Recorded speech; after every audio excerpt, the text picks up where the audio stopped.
everyone to our meeting this evening, and thank you for turning out in this awful weather. Item 1, apologies.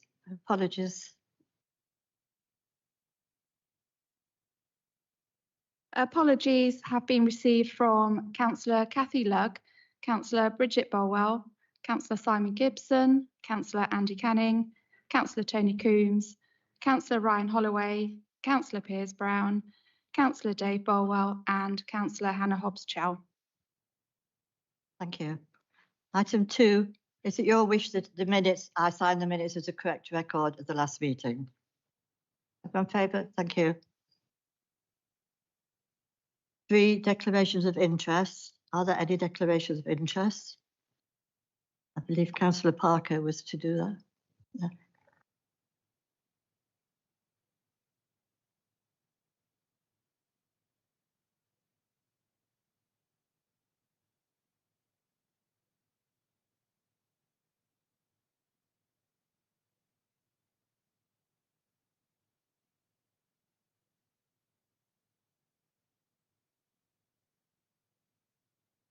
Thank you. Any more declarations of interest? Councillor Monk. Madam Chairman, I also have an interest following my colleague on item 7, I think it is. 14, you said 7, whichever one, I'll follow her. Thank you. Councillor Kimber.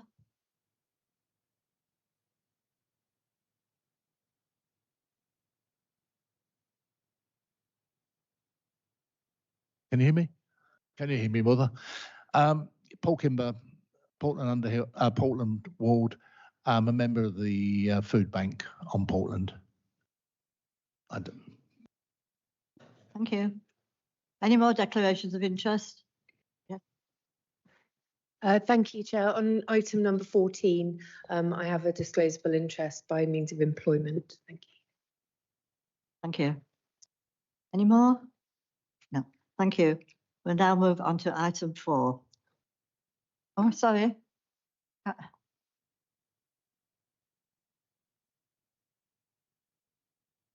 Thank you, Chairman. Yes, I'm just to say I'm a trustee of the Wareham Youth Club, and it's a family hub, so we do get funds from Dorset Council. Thank you. Which item are you declaring an interest on? Item are you declaring an interest?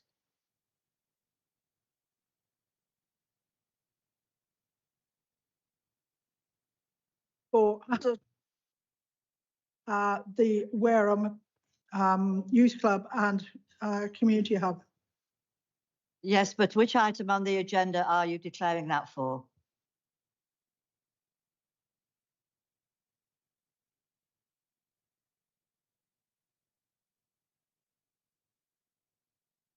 Jonathan Mayer.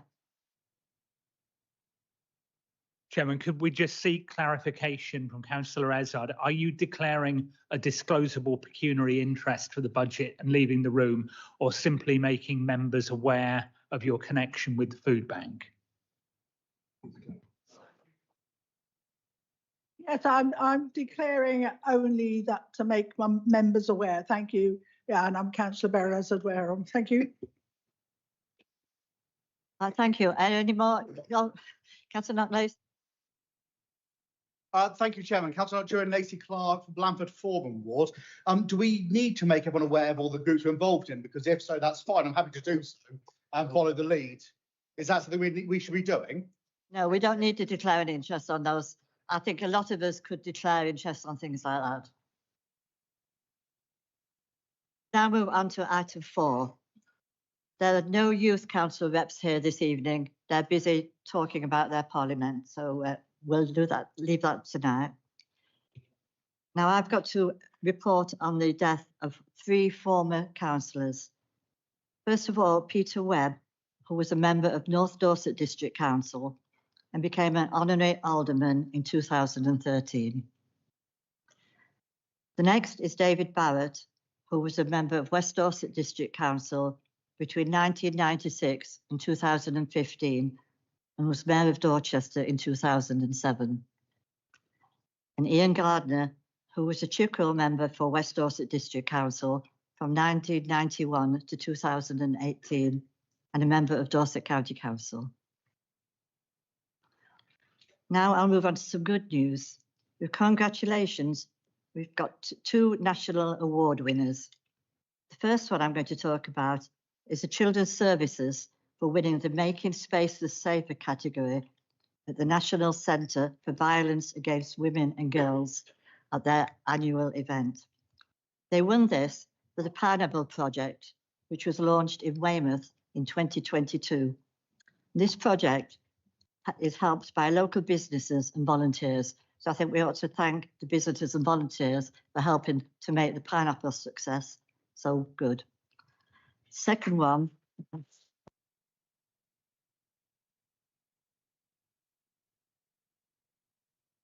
Second one, I'll turn to Councillor Bartlett. Thank you, Madam Chairman. Our building control service team has something special to celebrate. After a recent award ceremony, they have been crowned as officially the best building control team in the country after winning the Local Authority Building Control Team of the Year in the LABC Building Excellence Awards in 2025. Judges said the team worked hard to build a positive engagement with their customers who return time and time again, appreciating and endorsing their responsiveness, local knowledge and professionalism. The award came days after the service had also passed a tough national inspection, the result of which was that no concerns were flagged up and they were given no actions to undertake. It highlights yet again that since 2019, Dorset Council continues to punch well above her weight. I'm sure you will join me in congratulating them and saying well done to the team. Thank you, Madam Chairman.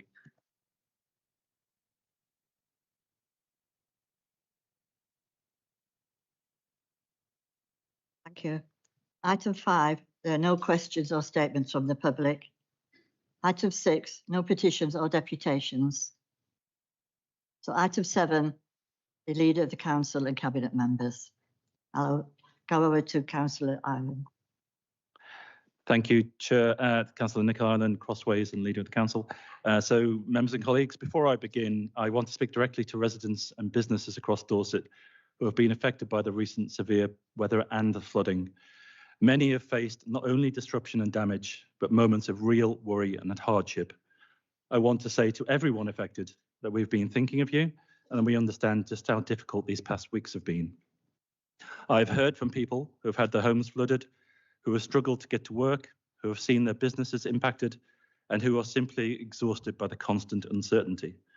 What has come through in every conversation is the strength, patience, and community spirit people have shown in the face of such an overwhelming situation. I also want to offer my heartfelt thanks to our frontline teams, our partner organisations, and the many volunteers who have been out, often in awful conditions, supporting residents, checking on vulnerable people, keeping the roads safe, and working around the clock. Their commitment and humanity have made a real difference. I would like to take a moment to share with the Council the steps we're taking to deal with the recent flooding and the longer term work we're putting in place to help Dorset cope better with challenges like this in the future. Firstly, I can confirm that a paper will be coming before Cabinet in March, which will recommend that Dorset Council joins the Regional Flood Defence Partnership alongside our neighbouring authorities. The previous administration of Dorset Council took the decision not to enter into this partnership, but we will look at this again, and the recommendation will be that we join it. It will allow us to work together more effectively across boundaries and provide access to funding streams that have not previously been available to us. It strengthens our collective ability to address the challenges of flooding in a coordinated and strategic way. Our rivers and streams do not stop at our border. This complements and builds on the climate adaptation work that began last year, including the Citizens Advisory Panel, which many members will be familiar with, and which is the subject of a webinar on Monday, the 23rd of February. The insights gathered through that process have helped to inform our understanding of the risks ahead from the perspective of our residents. We are now progressing the development of Dorset's own climate adaptation strategy, ensuring that we move from a discussion to a clear and deliverable plan. To support that work, we will be recruiting a dedicated climate adaptation officer. This role will provide the specialist capacity we need to turn strategy into practical action and to ensure our approach remains evidence-based and forward-looking. In parallel, we are moving the Dorset Local Nature Recovery Strategy from being a policy document to the implementation phase. Nature recovery is a fundamental component of long-term resilience, from improving biodiversity to supporting natural flood management. And we will now begin translating that strategy into delivery on the ground. Members will also be aware of the ongoing issues at Radipole Lake. We are ensuring that these issues are fully embedded within the wider regeneration strategy for Weymouth, recognising that they are integral to the environmental, social and economic future of the town. We are also strengthening our relationship with town and parish councils. Work is progressing to enable a more collaborative and mutually beneficial approach, ensuring that local knowledge and local leadership are central to how we respond to both immediate challenges and long-term pressures. Coordination, genuine participation, understanding and partnership are key, and is all working together for the better and benefit of our residents. And finally, in response to the recent flooding itself, we are identifying additional capital investment for areas that experience repeated flooding, as well as additional revenue to support essential frontline work. And Councillor Clifford will talk to this later. This will help us clear now blocked gullies, repair significant damage, and provide the practical support our communities need as they recover. Taken together, these steps demonstrate our commitment to addressing both the urgent issues before us now and the longer-term changes that are required. We are responding to immediate impacts while also preparing Dorset for a future in which extreme weather will become more common. We want to be very clear in our focus on protecting communities, strengthening our infrastructure, and to build a more resilient Dorset. Thank you, Chair. Are there any questions on Councillor Ireland's? Councillor Jefferson.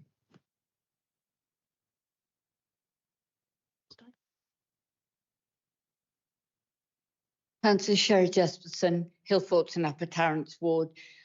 Thank you for that statement, Leader. In terms of your discussion on your flood resilience work, could I ask that when you're looking at partnership working, one of the partners that you are particularly close to is Wessex Water? I have had raw sewage flowing all weekend through one of my villages, Pimperne, and they have had a good response from Wessex Water, I have to say, including conversations between our MP and the Chief Executive of Wessex Water on Sunday afternoon, which is about as good a response as you can get, I think. But nonetheless, Wessex Water are a key player in our resilience for flooding.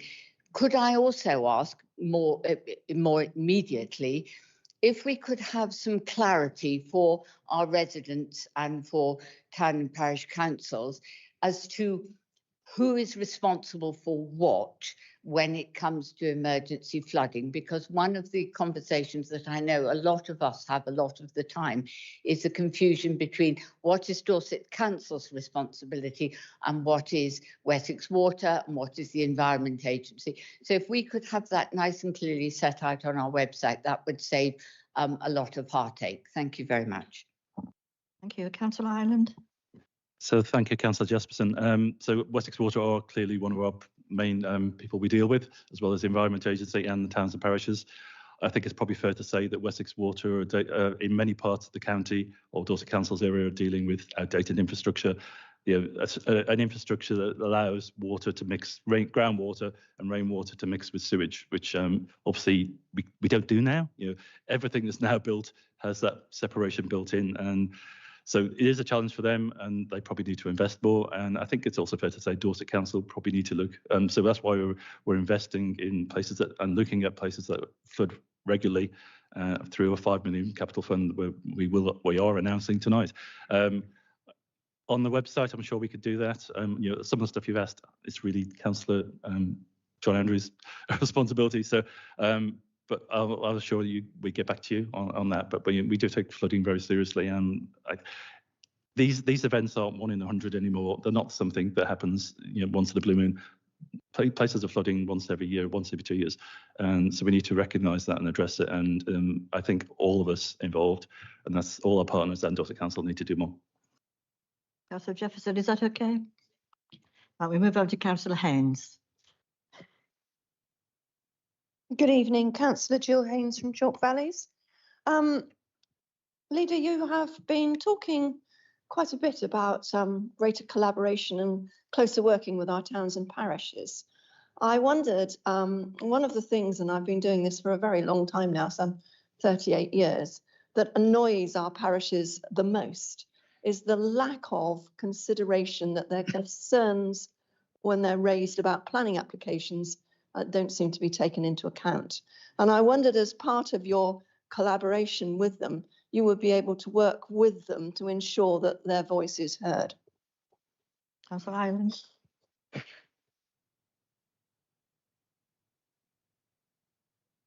Sorry.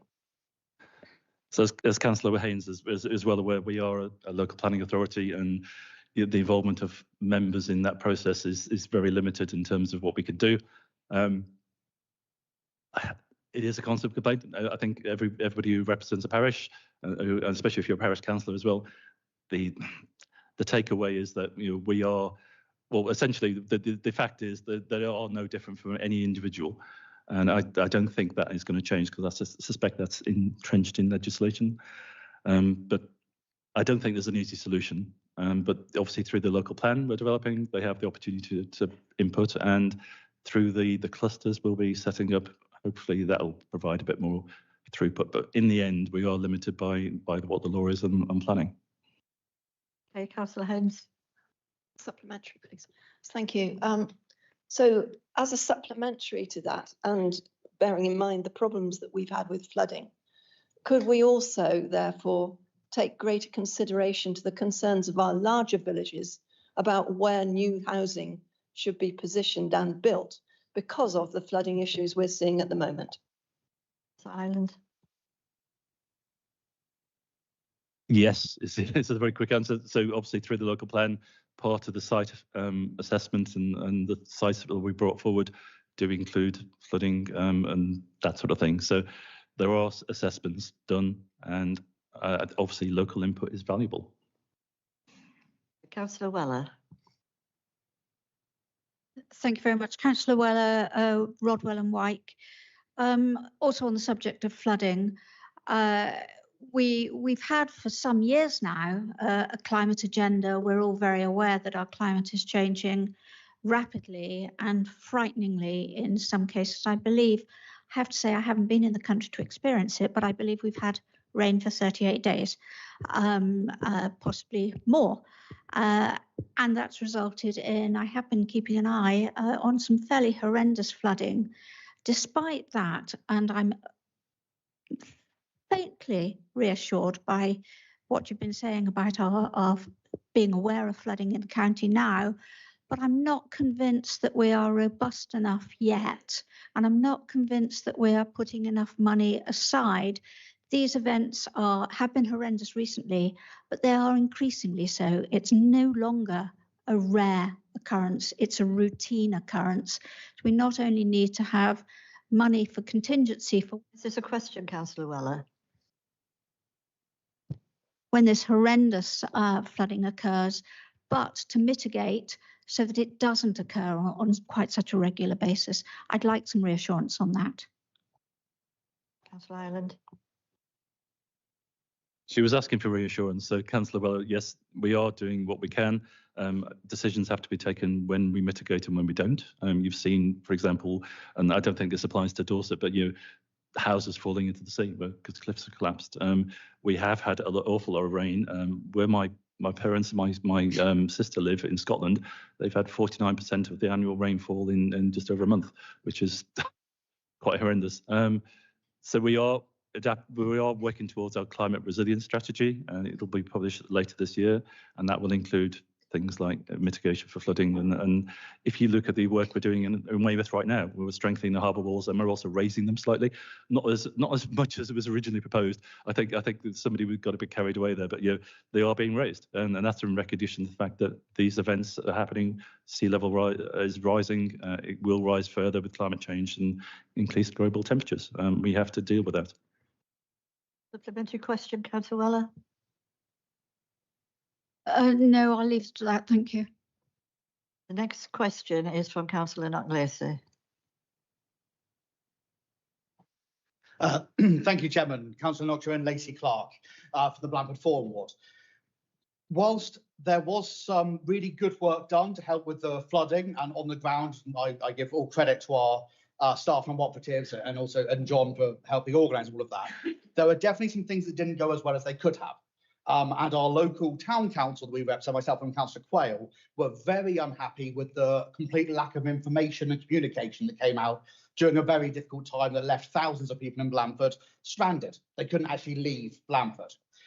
If it hadn't been for myself and Councillor Quayle on the ground doing the job that really isn't asked to do, it would have been a very different story.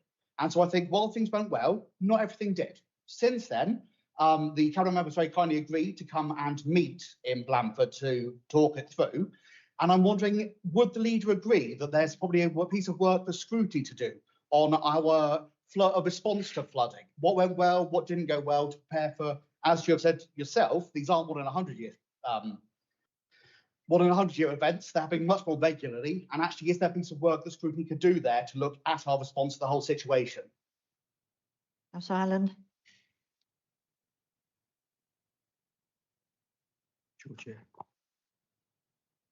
There we go. There you go. Yeah, thank you, Councillor Lacey Clark. I would agree that your committee has the opportunity to scrutinise any operational aspect, and feel free to do so. Supplementary. Councillor Kimber. Thank you, Chair. Paul Kimber, Portland. I particularly, first of all, would want to give a thanks for the engineers because, as you know, the beach road was closed, has been closed several times. And I want to thank you for giving me, this council, for giving me updates. And I'll put it into as a question, would you agree? And keeping these updates on all councillors is so important. But would you believe that we should be starting to meet, once again, getting the Climate Change Committee really going and working again? Thank you.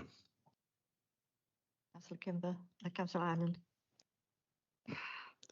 Yes, thank you, Councillor Kimber. Yeah, I'd agree that obviously I think the Environment Agency mostly run whether the beach road stays open or not. But yeah, this time on the job. And obviously the local Facebook groups, which I'm on, are obviously a key source of information, as well as Dorset Council's website. Yes, is the answer, I think.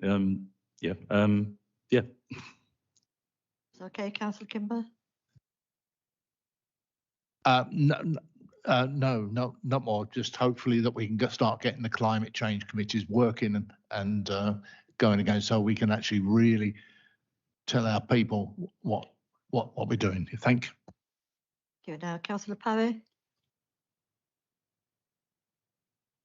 Thank you, Chair. Councillor Andrew Parry, West Parley Ward. I would like to certainly echo what the leader has said there about the staff involvement in supporting the communities during the flood crises that we've seen of late.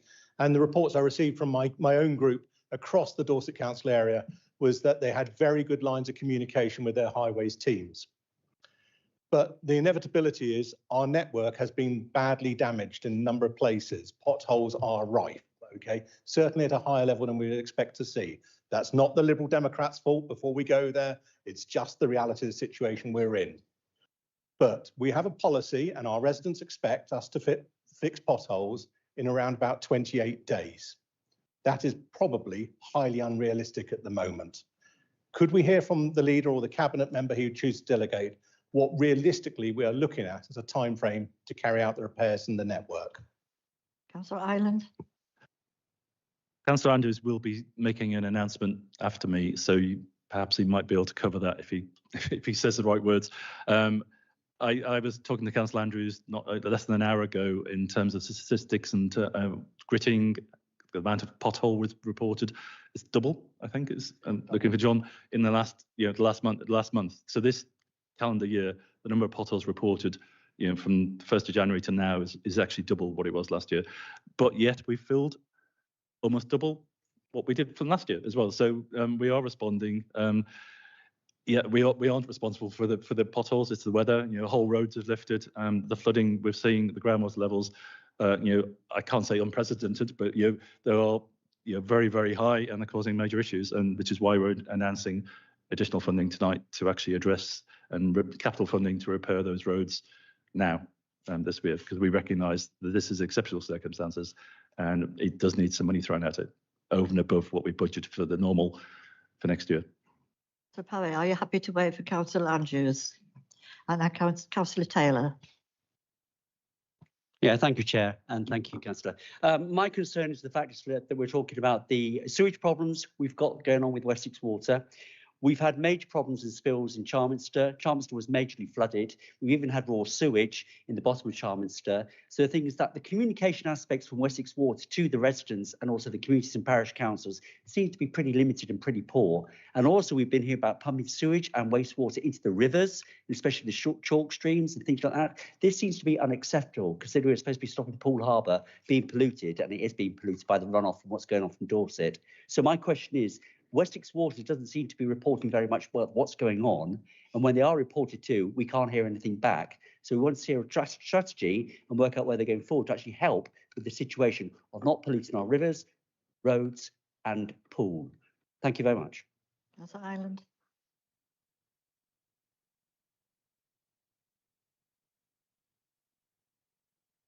Thank you, Councillor Taylor. And I honestly can't speak for Wessex Water. That's something you need to address to those. But the reality is we're living in a system where the system is designed to actually overflow raw sewage sometimes. And that's the fact into the sea, into our rivers, because the alternative is if it doesn't do that, it's going to come up through your loo and go in through your house.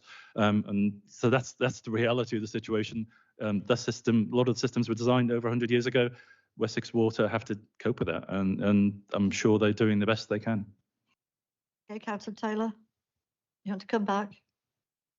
I think just the fact, the addedness of the fact of us as councillors within our wards across Dorset, it would actually be nice to be informed by Wessex Water what is going on, because I know that the parish councillors are speaking to Wessex Water. There seems to be a lack of communication coming back. So we actually know what's going on and understand it, because it is getting worse and we don't seem to be getting better.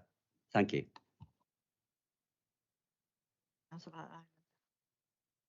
All I can ask is that probably Councillor Andrews talks to some officers and see if we can improve the communication coming from Wessex Water, but obviously it's Wessex Water's responsibility. Now we finished with questions on the leader, so we move on to cabinet members. Perhaps we ought to start with Councillor Andrews, seeing that we've started on potholes. Thank you very much, Chair. As somebody famous once said, in the midst of every crisis is an opportunity. The first opportunity I've got tonight is to thank all the staff involved since and before Storm Chandra and Goretti. Once again, staff have shown a fantastic response to the issues surrounding and as described by the Environment Agency and the Met Office as unprecedented rainfall. January 2026 has seen the second highest rainfall since records began in 1834. For our Highways Department, the response to adverse weather started on Christmas Eve, when for over 32 nights, the gritting teams were called out, producing 535 highway runs, which is unbelievable in itself. But then when you take into account that them people are still the ones that go out and fix the potholes, and they've been out all night in the gritters, twice, maybe 3 times in some cases, which happened over Christmas and the New Year. So Storm Chandra struck on the 26th of January with record rainfall on already saturated land. Our teams hadn't had a break in real terms since the 23rd of December. Once again, flew into action, closing roads due to flooding, dealing with lamb slips, trees blocking roads, and I thank them for all they have done and continue to do, as we still have some roads flooded, and a few potholes that have appeared due to the frost and the rain. The Arbors and Green Space team were also out and about alongside highways, clearing debris and trees from roads. Even the corporate director has high vis on directing traffic, which he proved to us one day. Yeah, anyway, we'll stop there. So thank you very much to our highways team. It's been a brilliant effort, and I commend you all. Our waste crews were disrupted in their normal rounds by flooded roads and couldn't get to depots to pick up their trucks. So had to be resigned to shoved to another department. The logistics of refuse collection was disrupted, but I believe most, if not all, has been sorted and things are back to normal as they can be. Our mechanical sweepers have been supporting highways in the cleanup, so a big thank you to the waste team for their efforts. Our gypsy and traveller liaison teams were also called to one of our sites as the water levels rose and became a danger to life. So a big thank you to them as well. Harbours didn't get away with it. The storm, the winds from the storm were a southwesterly direction, and thousands of tons of sand and light gravel were dumped into the mouth of West Bay Harbour, blocking it. Being the Harbours Authority, we at DC are responsible for not the EA.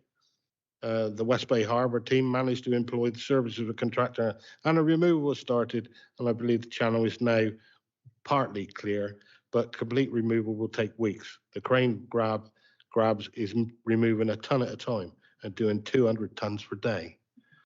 And once again, a big thank you to the Harbours team, because they reacted with the EA with West Bay flooding barriers, etc. So I think our teams in place have done a fantastic job. They've reacted. We ought to be proactive rather than reacting, but you can't proactively stop something that happened then. The rivers were just overflowing onto the roads, and if water did go down the drain, it came straight back up again because it was being pushed up. So anyway, that's me, and I'd like to say a big thank you to all our teams, all our officers, from the bottom to the top, and what they've done over this drastic period that we've had.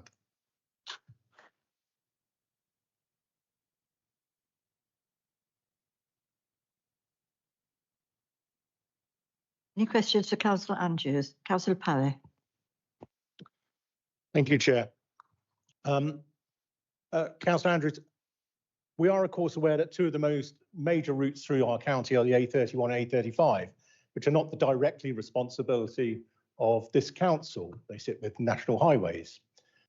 However, issues on those roads resulted in closures that diverted traffic, and some of it large and unsuitable, onto our rural network and will have added to the damage. Some of those areas along the A31, A35, I would argue, are well known to require drainage work and are comfortably away from rivers and the like, but needless to say, are long overdue engineering works to deal with them. Will you undertake to, at the highest levels of with national highways, get something done about the fact that they have yet to address those drainage issues around the Dorset bypass, along the Bridport Road, for example, and also send them a bill for the extra work that's being carried out on our network as a result of them not keeping a check on their network? Councillor Andrews. Thank you, Councillor Parry. I will do all I can to press highways with the officers, the executive director and the corporate director of highways. I don't know about sending them a bill. I'll have to check with legal on that one. Okay, Councillor Parry.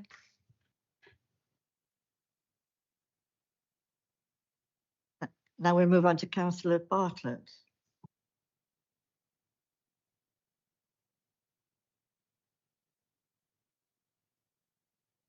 Thank you, Madam Chairman. Of announcement to make tonight, a Section 19 flood investigation. As the lead local flood authority for Dorset, we are implementing formal investigations under Section 19 of the Flood and Water Management Act 2010. Section 19 requires local authorities to investigate significant floods, identify who is responsible for managing the flood risk across different agencies, check whether they acted as they should, and publish the findings. Ordinarily, such investigations are focused on localised instances of flooding, but such as the unprecedented extent of recent flooding, that I am also asking officers to carry out a wider investigation reflecting the seriousness of what so many residents have experienced. Once published, a report will ensure that there is a clear accountability and set out for residents and businesses any actions that will be taken moving forward. Can I just ask, Madam Chairman, that I do appreciate the concern that have been raised in this chamber that I think we all share, concerning the recent flooding and the appalling weather that Dorset has been facing for a considerable period of time now. Just to give members an assurance that myself and the manager of emergency planning met with the DAPTC to commission them to do some work on our behalf, working with town and parish councils. The money was from a government grant, and it was to engage town and parish councils around their resilience to get a full understanding of how town and parish councils and their resilience plans across Dorset Thank you, Madam Chairman. Thank you. We have a question for Councillor from Councillor Fry. Thank you, Chair. Councillor Bartlett, we have in our room some members from the Royal Manor and Island of Portland. Well, over the last few weeks, Dorset has felt a bit like an island because many of the rooms have been unpassable. What records are being kept that will help inform those planning applications coming forward in and around Dorchester or other areas to show the severity of the flooding, the depth it's going to, and the fact that it just simply doesn't go? Because there is significant concerns in a couple of the areas that those developments will go ahead and the flooding will be ignored.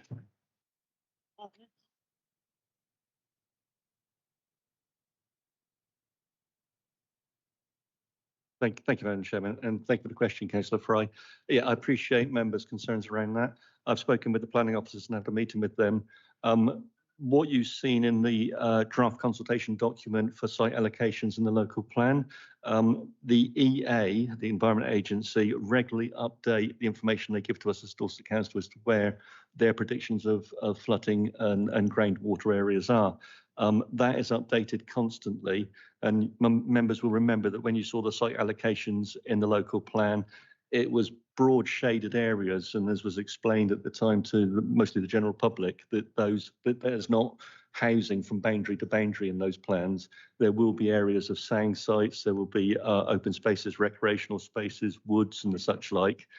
So the work as Dorset Council as a statutory planning authority with the EA, there is an assurance that the housing will actually take place on land that isn't subject to flooding from the modelling that the EA will do. And as I said, that is regularly updated. Happy with that. Next question is from Councillor Legg. Thank you, Madam Chairman. Robin Legg, Sherborne Rural.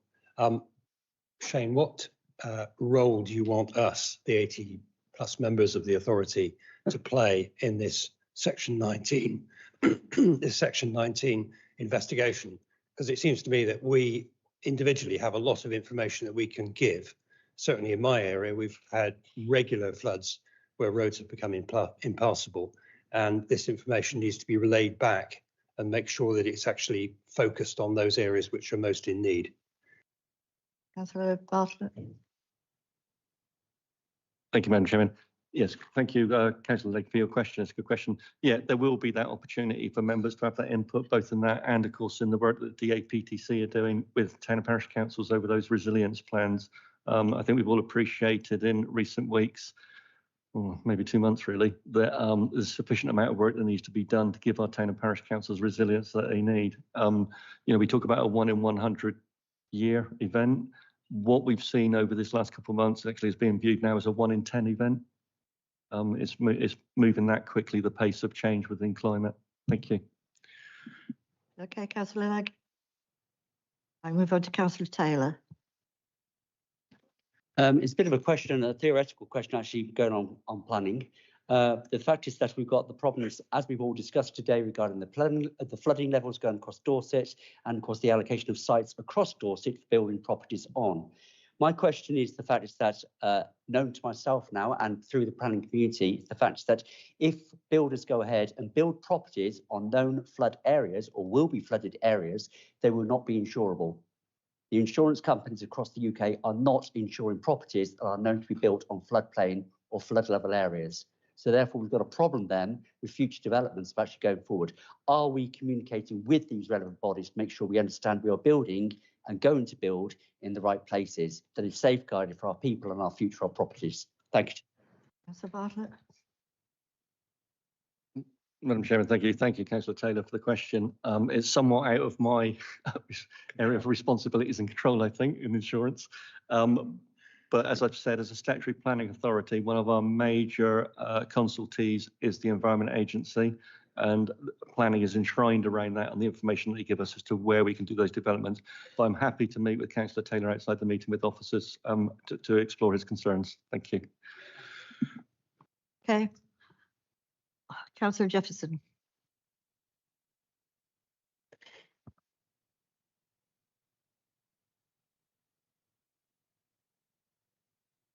Sorry, Councillor Sherry-Jesperson, Hillport Ward. I don't wish to prolong this session, but just a really quick question to planning cabinet member.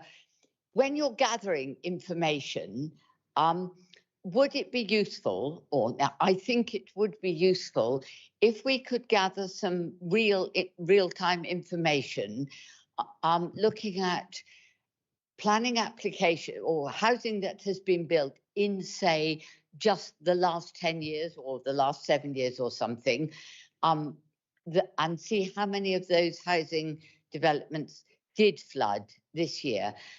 If it would be useful to know those that had flooded this year.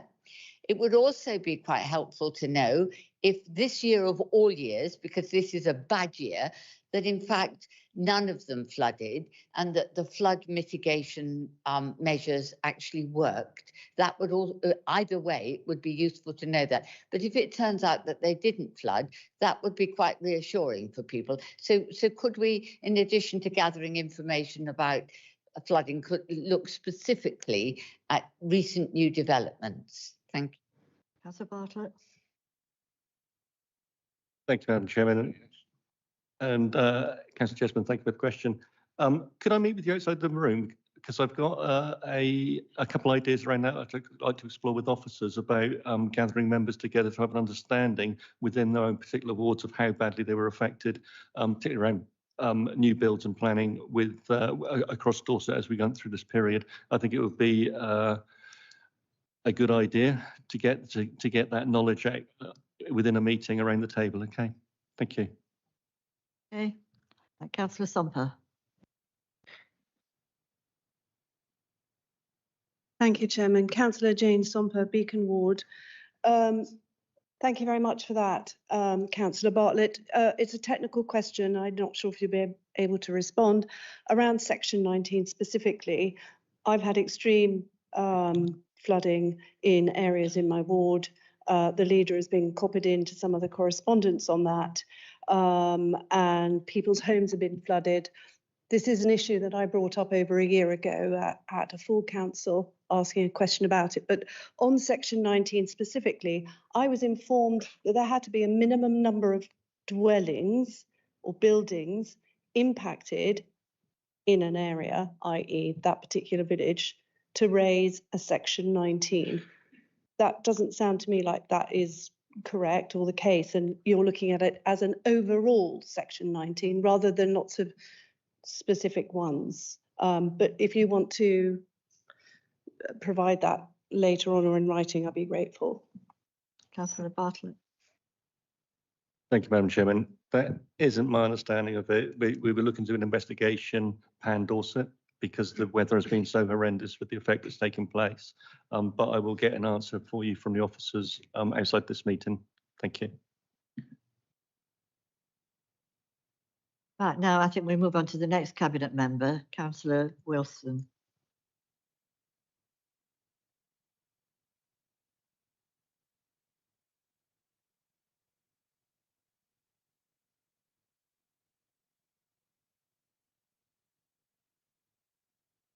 Sorry about that. Ben Wilson, portfolio holder for corporate development and transformation. I'll be very brief. I just want to note quite a significant milestone in the council's Our Future Council Transformation Programme.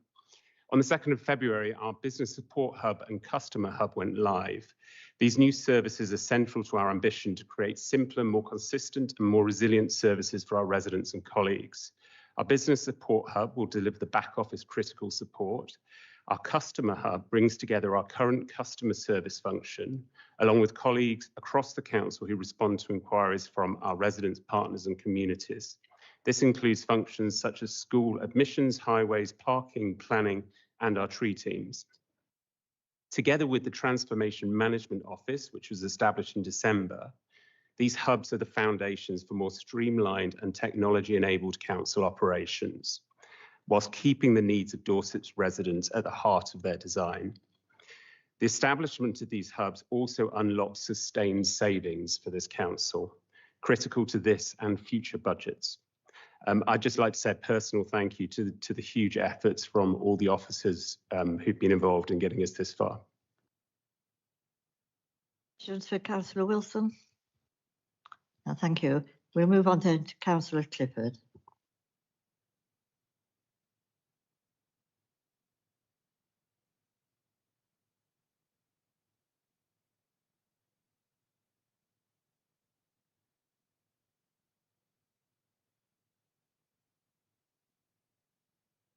Sorry, can I just stop a minute, because Councillor Bartlett also wanted to do some more, which hadn't, yeah. Thank you, Madam Chairman. And it's another thank you to one of our hard-pressed teams that have been over the last couple of months. So it's emergency planning. Our emergency planning service are often the unsung heroes of the council, providing a vital contingency during unexpected and sometimes potentially dangerous multi-agency events and coordinating various stakeholders with whom we work. The start of 2026 has called upon their expertise time and again, and they have risen to the occasion each time and taken the professional lead. Storm Ingrid saw the closure of Portland Beach Road with the threat of high spring tide and strong winds. The emergency planning team coordinated a multi-agency response. Rest centres were put on standby, and the team worked with highways teams in the Place Directorate to clear any debris. Then just days later came Storm Chandra, which brought with it record rainfall and unprecedented flooding, which is still impacting parts of the county today. Our emergency planning service are at the heart of our response, and I know how incredibly pressed they have been. I am sure the Chamber would like to join me in thanking them for their expertise, ensuring that as a council, they were there ready to respond to the most challenging period of incidents we have seen for some time and help our residents in Dorset. Thank you, Madam Chairman.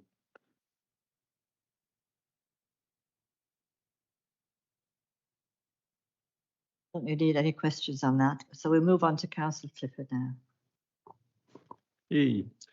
Thank you, Chair. Councillor Simon Clifford, Cabinet Member for Finance and Capital Strategy. I was going to apologise for this not being in the budget paper, but because it's the government's fault, I'm not going to. Members, well, I'm sure will have seen over the last 36 hours a major decision made by government which has a direct impact on us and our future finances, and that is over the provision of special education needs. So an explainer for this is we spend a significant amount of money each year on looking after vulnerable children, making sure they get the education they need and deserve. It's treated, the funding for this is treated as if it's on our credit card. It sits off our books, but it still continues to rack up, and we pay the interest on it. The sums are eye-watering. So at the minute, the debt on our credit card for special education needs in this particular area is round about £150 million. The interest payment, so the credit card bill that we get, is round about £5+ million per year. Now, we know that there's a white paper coming out in a few weeks, and that funding, that provision will be moved to the Department for Education. So it will no longer be our responsibility to ensure the education is in place and the funding is entailed. However, the government, that leaves a deficit. So who's going to pay the bill? That bill of £150 million increases significantly every year. The government, 36 hours ago, so Monday lunchtime, put out a note to all councils to say that deficit, we will submit a bid and receive a grant for 90% of it. So round about £140 million-ish. And we will get that in around October, assuming our submission is approved. And I think we're in a pretty strong case with outstanding children's services. So that has an impact on us, because it all of a sudden means that our interest payment of £5 million will come down very significantly.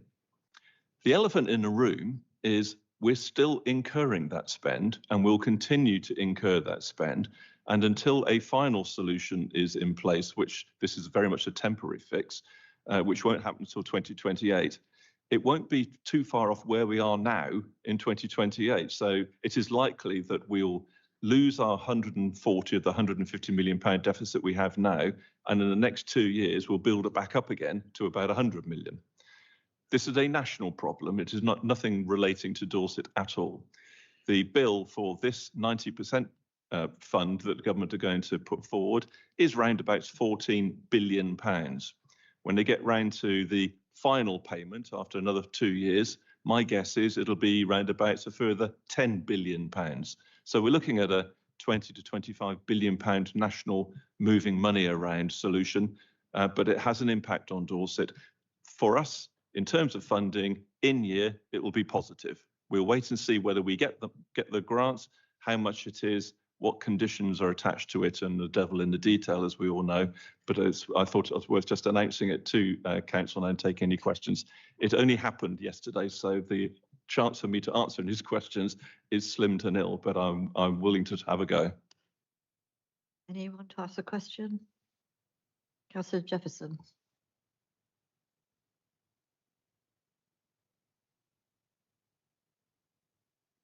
No, since nobody else is going to ask the difficult question, I will. Councillor Sherry Jesperson, Hillfort Ward. Everyone in this chamber will share your hope that the 90% of this debt is wiped off by the government.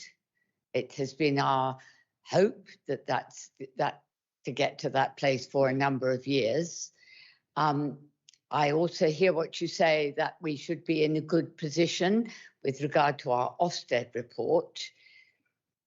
There is a different point of view that says that our position might not be good if DfE assess us in terms of managing our finances, which have been difficult for us. No worse managed, I don't think, than any others, but nonetheless difficult. So my question is, sharing your hope that we get the outcome we want, what is our plan B, or at what point will we make a plan B for if this isn't the outcome, if the outcome is not what we want? Because we have been putting this matter in the pending tray for a very long time, pending this statement from government. And now that it's come, we might have to make a plan B. So do we have a plan B? And if so, what is it? Councillor Clifford. Thanks. So what we have to do in order to qualify for the grant is put forward a bid that will show and give the government confidence that we have spending reform in place that will work. I suspect that because so many councils are in the same position, that it'll be a fairly low bar for us to get over. I share your comments about this as being a problem that's gone across all parties, and there's been cross-party lobbying to get it reduced, for which I'm grateful for all the parties in the room.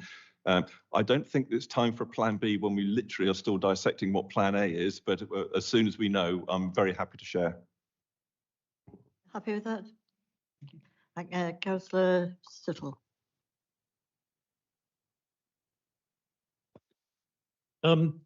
Just a quick question. Obviously, that's going to leave 15 million, roughly. Are you going to take that out, or does that have to be cleared in year? So will we have to take that from reserves in this coming year? Councillor Clifford. Don't have a detail yet. Sorry if I understood you. So we anticipate roundabouts October, should the government approve our reform grant bid, that we will get a 90% payment to go into our reserves and then go out immediately and to pay off the 90% deficit, which at the minute we're estimating 140 million. That will have an in-year impact on the interest payments that we have, which will be beneficial to us. Okay, Councillor Suttle. Sorry, I'm just referring to the 10%. The 10% we're not going to get. Where are you going to get it from, basically? Councillor Clifford. Yes, apologies. So the remaining fund will sit there and we will have to make provision against it, which we already have. So it won't be a negative, but it will tie up money. But in the meantime, the 15 won't be 15. We will have accrued probably another 20+ million pounds by then on this never-ending cycle of spend, which we want to make and we need to make, but the provision at the end will just be very significant. Any more questions for Councillor Clifford? Councillor Leary.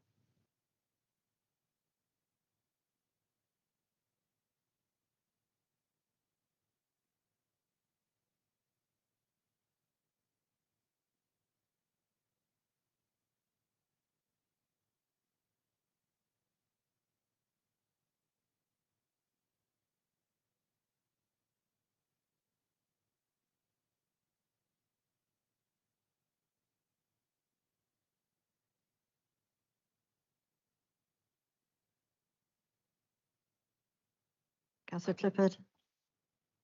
Yeah, not so much a question. I agree. Broken system. I think everyone in this room has lobbied against it. I would add that the statutory override sits until 2028, and so should there be a plan B, we have got time to work one out. And for Councillor Suttle, that also helps him with the what about the remaining money? It sits there until 2028. Any more questions for Councillor Clifford? Councillor Parry. Thank you, Chair. This is obviously very fresh news, and I think we still need to understand the detail. And the devil is always in the detail when you're dealing with Whitehall. We all understand that.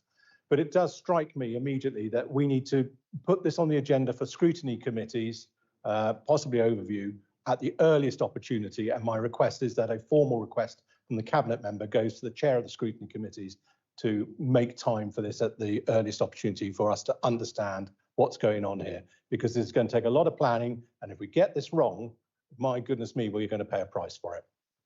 Councillor Clifford. As I think the leader said, I think it's up to scrutiny to decide what they want to scrutinise. And if this is of such a priority, I'm sure they will, and be very happy to turn up and answer any questions that we know at that time. As I said, this is literally 36 hours old, so I'm doing my best, but it's we don't know the detail yet. Okay, Councillor Kimber. Thank you, Chair. Councillor Paul Kimber. Yeah, on the surface, this is really good news, and I agree with my colleagues on my left that the devil is in the detail, which I learned over so many years when I was trade union negotiating. My point is, this is the time that we need to get to our MPs and to really start to, if you like, weed out that devil in the detail and really impress on them and work with them to find that way through this. Thank you. Yeah, what I want to stress is this is really good news. It's not us asking to lobby for anything to happen. That lobbying to extent across the country has paid off and been successful. I hear what you say. I think we should take this to overview, let overview have a look at it and see if any recommendations follow from that. I'm very happy to go down that route. But at the minute, I don't think there's further lobbying required. I think we need to put forward a very strong case for the grant to come forward, get that 90% in, pay it off, and then wait and see where we go after that. But yes, you're right. Let's wait and see what the terms and conditions are before we get too far ahead of ourselves. Councillor Sutton. Yeah, thank you, Chair. Councillor Claire Sutton, Rob Bullen, White Ward, Cabinet Member Children's Service Education Skills. Thought I should just pick up a few of these points. So in answer to Councillor Kimber, we've been lobbying MPs, the DfE and ministers relentlessly alongside many local authorities for some time. So that certainly isn't going to slow down. Into Councillor Jesperson, the pending tray issue. This isn't an excuse, but I think every single local authority, it's been in their pending tray. That there isn't a single local authority that's got ahead of this. And in terms of Councillor O'Leary, the broken system. I mean, the two fundamental aspects of the ways in which the system is broken is the Children's and Families Bill of 2014 made it virtually impossible for local authorities to set up their own special schools. I think most of us are aware of that, and that is a very critical factor why we're in the situation that we're in. So there's more stuff that needs to be done than just giving us the money, without a shadow of a doubt, because obviously that has pushed us in all authorities into the hands of specialist independent sector providers who have been ripping off local authorities up and down the country. And finally, the tribunal system. There's some significant issues about the tribunal system, which also need to be addressed. So I'll leave it there, but any questions outside the chamber, very happy to take. Thank you. Thank you, Councillor Sutton. Any more questions for Councillor Clifford? No, thank you. Well, we'll leave item 7 now and move on to item 8, the budget. Again, we're going to listen to Simon Clifford.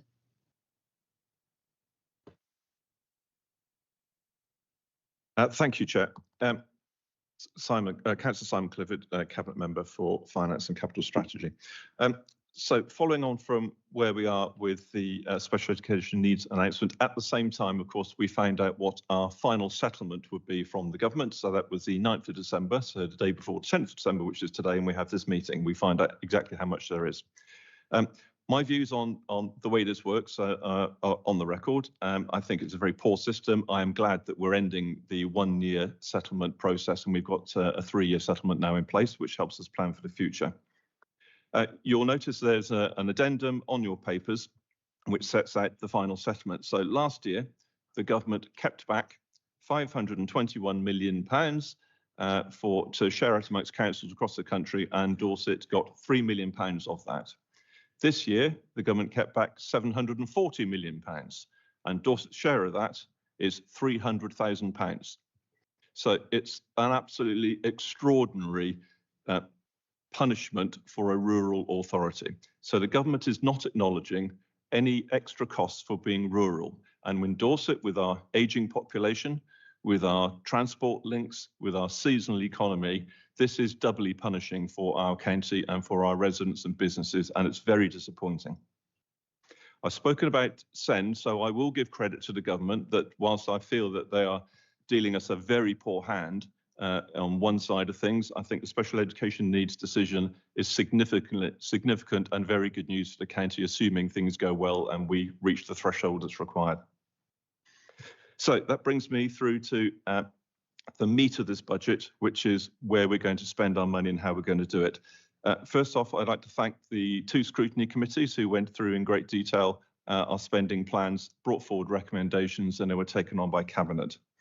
For those not familiar, there is a huge amount of work that goes into a budget, and it is explained in great depth. So there have been 3 meetings for all councillors to have an opportunity to ask questions and understand the context of our budget. There have been 2 scrutiny meetings, deep dives into all our spending plans.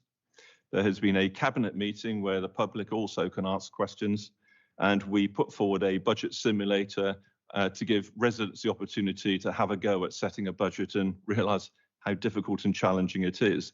And of course, the overriding thought that came through from that simulator was people want more spent on highways and potholes. So that brings me then to the government and the way they deal with the public. So the government said that we have £26 million extra to spend in Dorset, which sounds great. What they didn't say in any detail at all was that £24 million of that £26 million was if you raise council tax to the full, which is what we have to do. In years past, there used to be opportunities to not raise council tax to the full. Those days are now gone. You're doubly penalised if you don't. I find this incredibly disappointing because it's not something that any of us came into on this party came in wanting to do, but we are forced through the way the government has changed its funding formula and the way that rural counties are penalised, we are forced to raise council tax to the full. So council tax in Dorset will be setting at 4.99%, which is £150 per week for the majority of houses in Dorset. I would draw people's attention to recommendation 4, which is the unchanged relief that's available for people, including up to 100% council tax relief. That's different to many councils, and we're continuing with that. We are not raising our council tax levels above that 5.5% threshold, unlike some of our near neighbours. This is a multi-year settlement, which sounds great, means that we can plan for the future. It's not quite so great when you realise that by year 3, the government will be allocating £6 million less to us than they are now. The bad news continues in that way. So there is more that we want to do, more that we can do for our residents, our businesses and our visitors. We want to help more adults, vulnerable adults. We want to support more children. We want to create more jobs and invest in our county.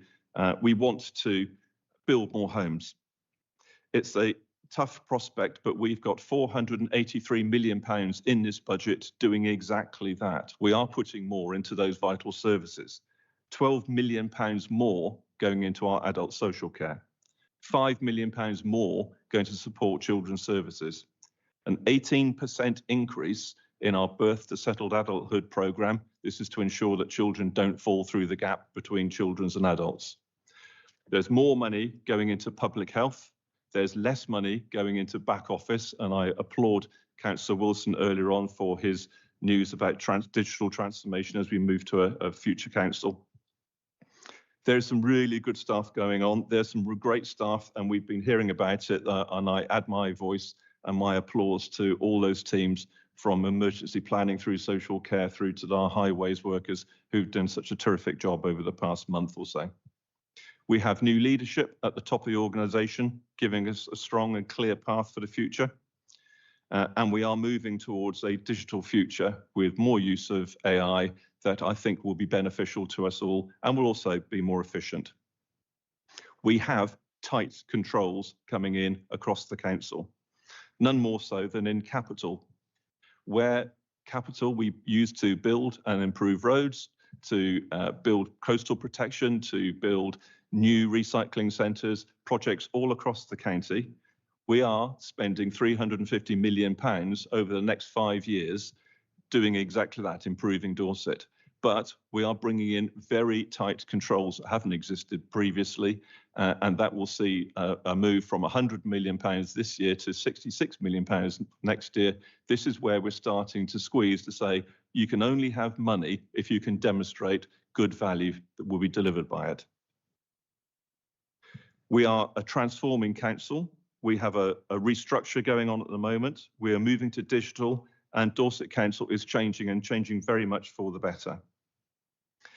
The papers before you will highlight our reserves levels, which are adequate, but they could do with some more. And so we will be looking to see whether there's more money that can go into reserves during the course of the year.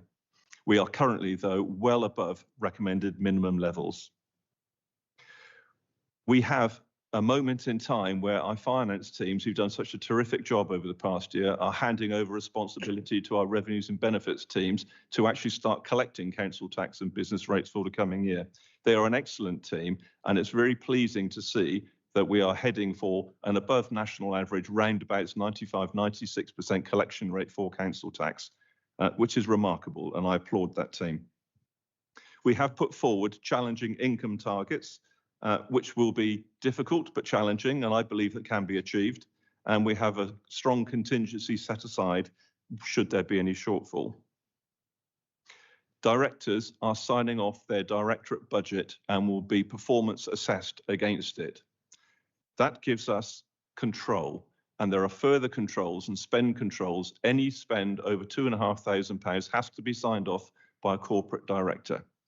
This is a new regime that's come in, a new chief executive bringing in strong, tight financial controls, which I welcome, and it enables our chief finance officer to say, our corporate finance officer to say our budget is robust. I haven't touched on highways at all, specifically for one reason, and that is to applaud them for the work that they've been doing through the floods and going forward into the future. Since 2014, our greatest strategic risk has been Diners Hollow in terms of the road network. At last, that is being sorted, and £8 million invested that Councillor Andrews and his team are taking forward, and we'll get it resolved and take it off our strategic risk. We were putting more money into highways before the floods. £43 million is now the total of that we were intending to do, but the floods came. And the budget has given us the flexibility to bring forward a new approach and a new plan. So I can announce today, we are setting aside £250,000 to create a new gully cleaning team that will go along and supplement the work that's already going on and continuing. And it will be looking to return our network to the best we can and continue into the future so we can deal with normal rain better than we can with the flooded inundation that we've had. But we want to do more than that. So I'm also creating a £5 million fund that highways will have to draw down and target on specific flood areas. And I hear exactly what Councillor Parry said, and I do agree with him. There are certain parts of this county that always flood, and we should be able to do something about it. So we are creating a £5 million flood to look at Dorset's roads and see where we can add most flood resilience to it. That is an extra £5.25 million more going into highways. It takes the total spend for our highways team to £48 million. This is a record sum. Dorset has never spent that much money on its highways before. We've got an ambitious budget ahead of you. We are looking to deliver resilience, deliver buses, deliver transport networks that connect, to deliver more jobs in a travel to work area that encapsulates all of Dorset, to build more homes and to improve our services that in many cases are already exceptional. So, Chair, I'm very happy to move the recommendations as they are written and hand on to. Thank you. Now, it's going to be seconded by Councillor Ireland. Thank you, Chair. Councillor Nick Ireland of Crossways and Leader. I'm happy to second this report and I reserve the right to speak at the end. Thank you. Now we're going to have the group leaders to talk. First of all, Councillor Parry. Thank you, Chairman. Councillor Andrew Parry, West Parley Ward. Thank you for inviting me to open the response on behalf of the Conservative Group. I do not share the portfolio holder or leader's confidence in the proposed budget. The fact that even the Section 151 officer has deemed it high risk is a very big clue as to why it will be fraught with difficulty and likely to fail. You only have to look at the past 12 months to see why we cannot take this budget at face value. There are some worrying economic clouds forming in areas such as on the high street with shop closures associated with business rates. That should caution us against being over-optimistic. In the pursuit of political vanity over strict economic discipline, this administration will be chewing through £30 million worth of reserves, and that's an alarming rate. Also, in the last year, we've seen an eye-watering £50 million overspend in the high needs block, a clear indication that Cabinet has lost any notion of control. Meanwhile, in East Dorset, we have seen officers issuing more failed bin collection notices in the last year than I can recall at any time in the previous administration. We note that the Liberal Democrats are very dismissive of the area in the East. And of course, in the North, councillors don't even get a seat around the Cabinet table. But surely all our residents, regardless of postcode, are entitled to a reliable level of standard service, such as getting your bins emptied. It has become apparent that your decision to shelve any meaningful reform and deliver transformational savings during the last year has impacted on this council's finances. Astonishingly, your solution is to reward directorates that have failed to come in on budget with larger budgets, even though there's little evidence that there will be any consequences or accountability if they do not adhere to them.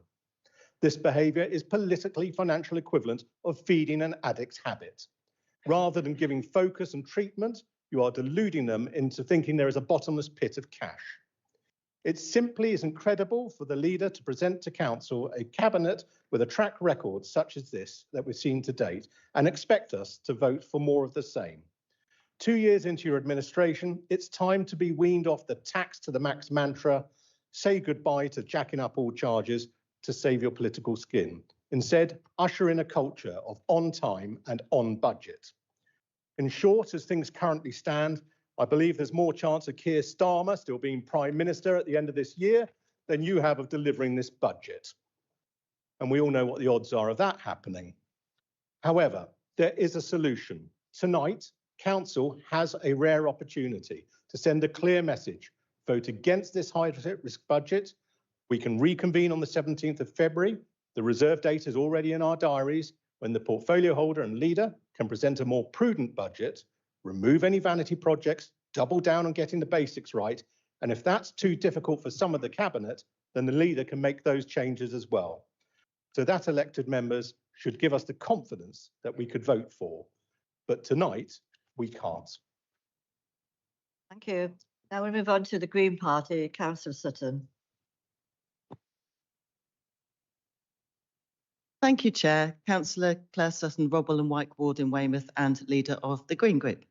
So, whilst successive governments have decimated funding to local authorities in general and Dorset in particular, we're now even worse off under the new formula since rurality is no longer a factor, as Councillor Clifford even has explained to us. Almost 2/3 of our expenditure goes on adults and children's services, where demand and costs continue to increase. As corporate parents, we have a moral duty to strive to give every child who comes into our care the support and the opportunities that we would want for our own children. All our residents need a home, food on the table, a safe, accessible and affordable way to get to work or school, and the list goes on. We also note that many of the things we want, need, or hold dear are challenged by climate change, and we need to protect our residents as best we can from what's coming our way. We believe this budget supports that, and we particularly welcome the new £5 million flood resilience fund. We too want to pay credit to staff who have worked so hard responding to the havoc wreaked by recent storms, and indeed to all our staff across all departments who often do not get the credit they deserve. So in conclusion, in straitened times, Councillors Orrell, Councillors Borden and Webb and I, we all believe that this budget is rooted in our collective responsibility to all Dorset's residents, particularly the most vulnerable, and we intend to support it. Thank you. Yeah. Now the Independent Party, Councillor Fry. Thank you, Chair, and I'll time myself as well now. Councillor Les Fry, Dorchester West, Leader of the Independents for Dorset. Where do we go from here? What a mess this government, much like the last, are making of public sector funding. We in Dorset seem to lose out, whoever is in power. Local government core spending power this year will be 77.7 billion, up by 5.7% or 4.2 billion. Seems a lot until you look at the increase in cost and what we are getting here in Dorset. Dorset Council's increase in funding this year from the government is 5.7%. Helpful, yes, a bit, but that still means that 93% of Dorset funding comes from the council tax, whereas last year it was 83%. So in order to access extra funding, Dorset has to increase council tax. Other councils across the country have a very different picture, with significant funding from the government. As mentioned here in Dorset, we get 93% of the increase in funding from council tax and only 7% from the government. Yet in other areas, a significantly different picture. For example, Derby gets 76% of its increase in funding from the government and only 24% from council tax. Hounslow, 71% government and 29% council tax. There are many other like examples. This is so unfair. The people of Dorset lose out whichever public service they require: council, police, fire and rescue, health. And to top it all, the government are insisting that Dorset Council puts up its council tax by 4.99%, or it will be left with only the reducing government funding. To me, that's a government tax by the back door. Yet they said in their manifesto they would not put up the taxes. What rubbish. I am concerned about the lack of financial support for our hard-working council officers, those who are managing significant increases in adult and children's services. Both departments well run and managed, but the demand is increasing significantly. This is impacting on other council services, and our budget is adjusted to suit. So I support this budget, and with the rubbish hand that we have been dealt, I challenge anyone in this chamber to do a better job. I would like to pass on our thanks for the independence to all those hard-working council officers who are doing a brilliant job. But in particular, thank you to Sean and his finance team for all the hard work working on the budget, and particularly over the festive period. It is appreciated. Thank you all. Yeah.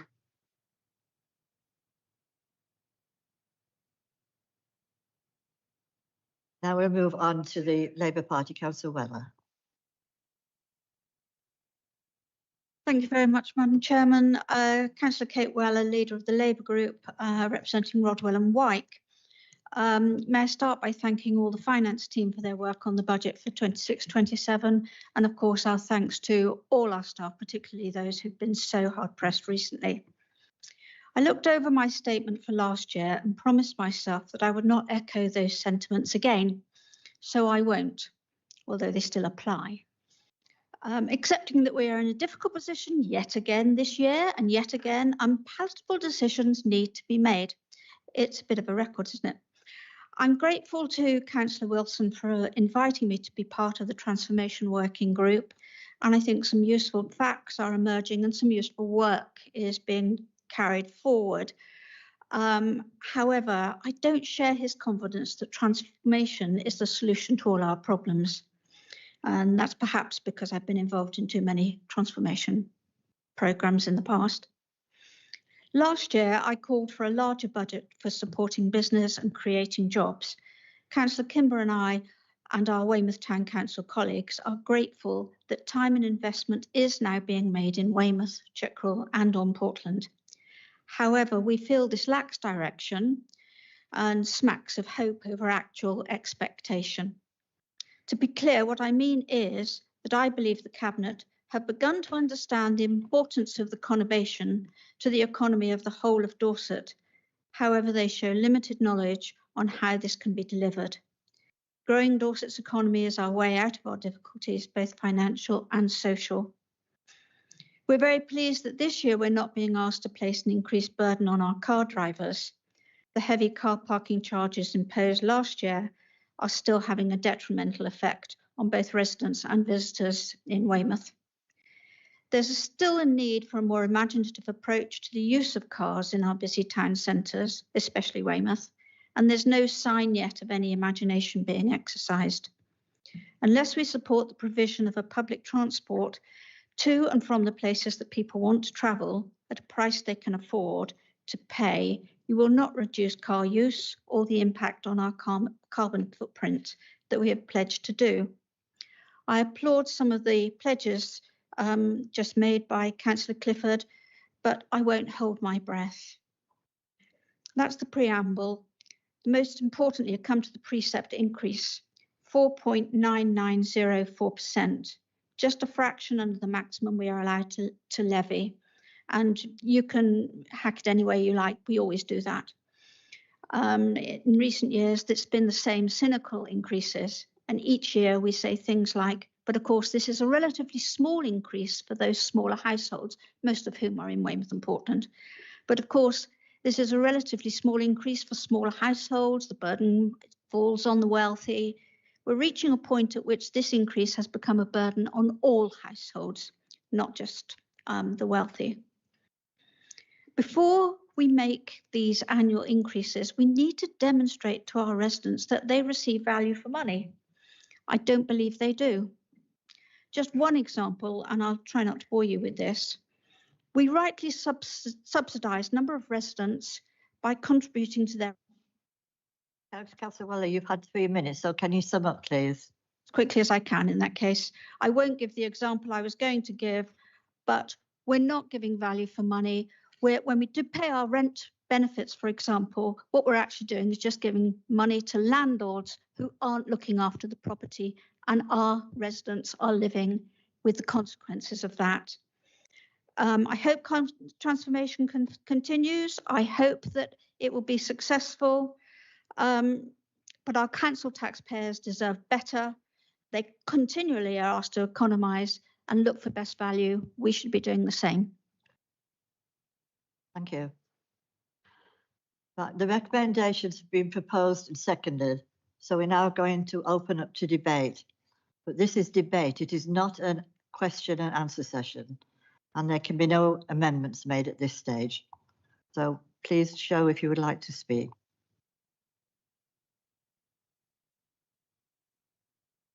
Subtle. Thank you. In the budget, we're going to rely quite heavily on business rates, I see. And from the 1st of April, we're going to get a significant increase in rateable values. Nothing to do with us, not our fault.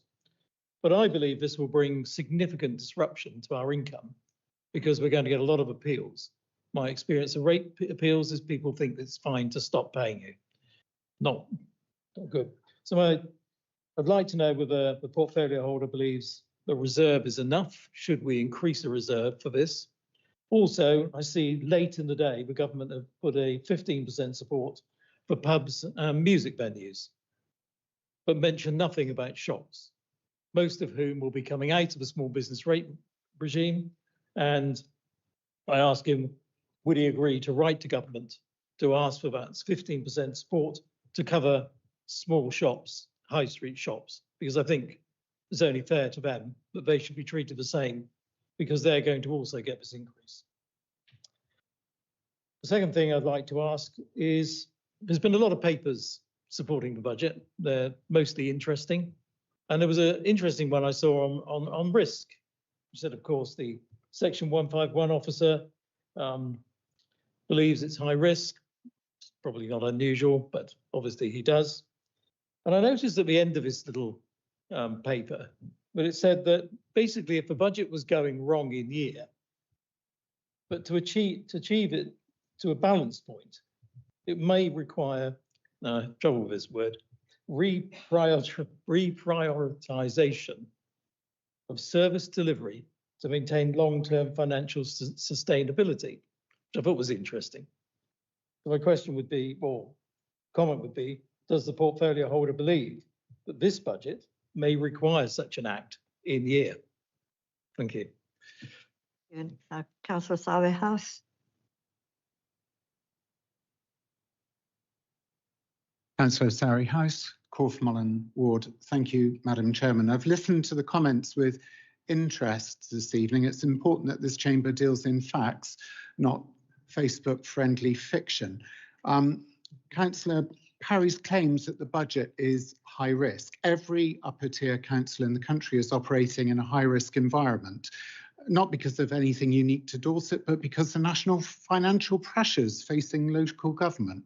Conservative-run authorities across England have issued the same warnings. Some have even requested emergency support where Dorset has not. The budget is described as high risk because the national climate is high risk. Pretending otherwise is misleading residents, and I'm sure those in the west of the chamber wouldn't want to be accused of that. Second, on council tax, the 4.99% increase is in fact the maximum permitted by the government, a government of Councillor Parry's own party. The neighbouring rural authority is considering the same or higher rises because the rural councils have been hit hardest by the national funding changes. That is the reality. What matters is what we... I'm sorry, I'd like Councillor Sarri-House continue. Point of order under...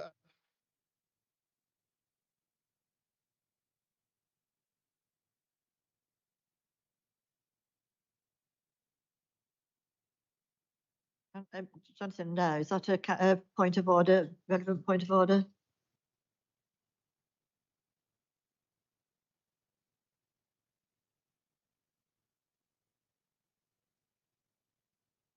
Yeah, Councillor Parry, Councillor Sarri-House will give you a reply later on. Thank you.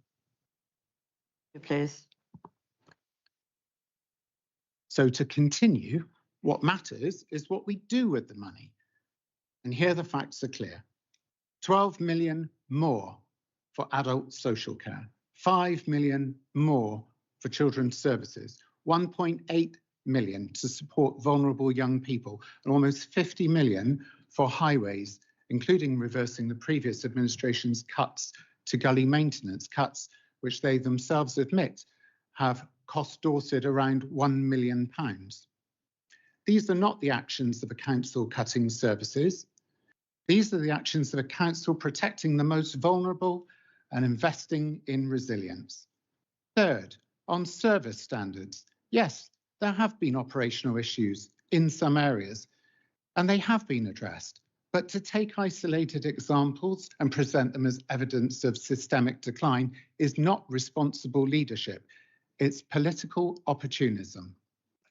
Finally, on financial controls, I keep my time, thank you. On financial controls under this administration, director level approval is now required for any spend, as we heard, of £2,500. The senior structure is being redesigned. Capital oversight has been strengthened. The programme has been reduced from 100 million to 66 million to ensure deliverability and value for money. Chair, this budget is honest about the pressures, responsible in its choices and focused on protecting essential services. It invests where residents need us most, and it puts Dorset on a more resilient footing. What it does not do is indulge in the kind of performative outrage which ought to be beneath all of us in this place. Dorset deserves better than that.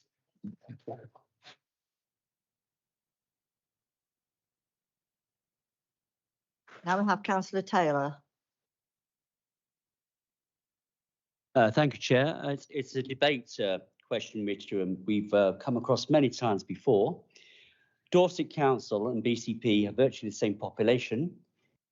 The extra money given from central government is pitiful to Dorset and extraordinarily big for BCP. What are we doing about challenging central government to make sure that we get the even patch of our money coming down towards our councils? Because we are being badly penalised, and I commend the budget for being well controlled and being administered for our new year. Thank you. Any more speakers before we go to the seconder? Councillor Kimber. Councillor Paul Kimber, Portland. Fellow councillors, Chair, I will be supporting the budget this year, but I will be criticising my own party because I'm very, very concerned what I used to know as the RSG. Suddenly, the money of increase is suddenly being tagged onto that RSG, and suddenly we can look to the rest of the nation that we're doing quite well nicely when we're not. That I will take up further outside of this because the old saying, you can fool some of the people some of the time, but this one is a bit of a step too far. I welcome your initiatives on flooding. Being a Portland councillor, all three of us take flooding very, very serious, and we've been through quite a month with not only the rain and the flooding, but with also sea conditions. I also want to thank our staff. Our staff each year do a tremendous job, and I always say this same quote: don't forget the guys that clean the building from the very top to the very bottom. It's very easy to give a pat on our chief officers, say how well we're doing, but don't forget, and I ask our officers just to say to all our staff a big, big thanks from this council and all we're doing. Lastly, I'm going to turn to housing. I want to see a greater emphasis on housing in my councillors' surgery. Housing is a big, big issue. And not only are we, and in some areas on Portland where we built houses, we've also forgotten to say that now that area has increased in population, that population always needs servicing. It needs better buses. It needs better road cleaning. So I really ask you to really look at that point. And basically that's it from me. Thank you. Thank you. Councillor Lacey Clark. Thank you, Chairman. Councillor Nocturin, Lacey Clark from Blanford Forum Ward speaking yet again. I know everyone loves it when I speak. I'm going to start by quoting Councillor Kimber. Thank you to the officers. I think the officers did a really good job of talking us through this budget and the process on the way through. Sean Creamer specifically, I would like to shout out. I've had big issues previously with getting information I required, and with Creamer, I had no issues. So I think let's say thank you. No, it is Creamer, not Kramer. Ask him. That's how he prefers it. Also, what are the leader of the, sorry, not the leader of the council. Sorry, Councillor Clifford. Not quite what I meant. Councillor Clifford speaks exceptionally, always does. He's very good at speaking in public. I found myself almost agreeing with him when he was talking, thinking, oh, fantastic, this sounds great. And of course, I remember the transport and the buses, not in North Dorset, the help and support, not really in North Dorset. It is a very Weymouth and Dorchester-centric administration, sadly, and that is the feeling of a lot of people in North Dorset. You do have North Dorset people on your own party here that would love to see up there on the cabinet table, but That is what it is. Going to the budget, I made a couple of notes going through it. I'm so pleased to hear that we're having another £5,250,000 going into what I think is a really important place. However, it does once again feel like a knee-jerk reaction rather than something that's carefully planned out. Years ago, in the last administration, having a pop at our own lot here, we tried to start an edge-to-edge review, knowing how bad flooding can be and that it's caused so much by, in our opinion, incorrect ordering and planning sometimes of the whole carriageway care. And that has gone nowhere. And this is 3 years later and nothing's happened on that. And that really points to the lack of systemic change that I'm seeing. And so much of our budget is based on transformation savings, but I'm not seeing systemic change. I've seen easy wins get taken and some really good transformation happen, but no actual desire to grasp the kind of the bad end of the nettle and create real change. And so I have slightly less belief in the transformation programme and the savings from it because of that. When it was our administration and Tories were there, I never wanted to support a council tax for a full increase. I was absolutely against it. The one thing that would turn me on to actually voting it and allowing me to support it was an absolute agreement and a guarantee that there was no cuts to frontline service. And that was always made quite explicitly clear that this is no cuts to frontline service. And to do that, we have to do a full increase. I can live with that. However, that hasn't been explicitly stated. And in this budget, there is a massive reduction in our workforce from vacant positions that have been held vacant because officers have been told they should try to manage vacancies. Excuse me, you've had your 3 minutes. Thank you very much.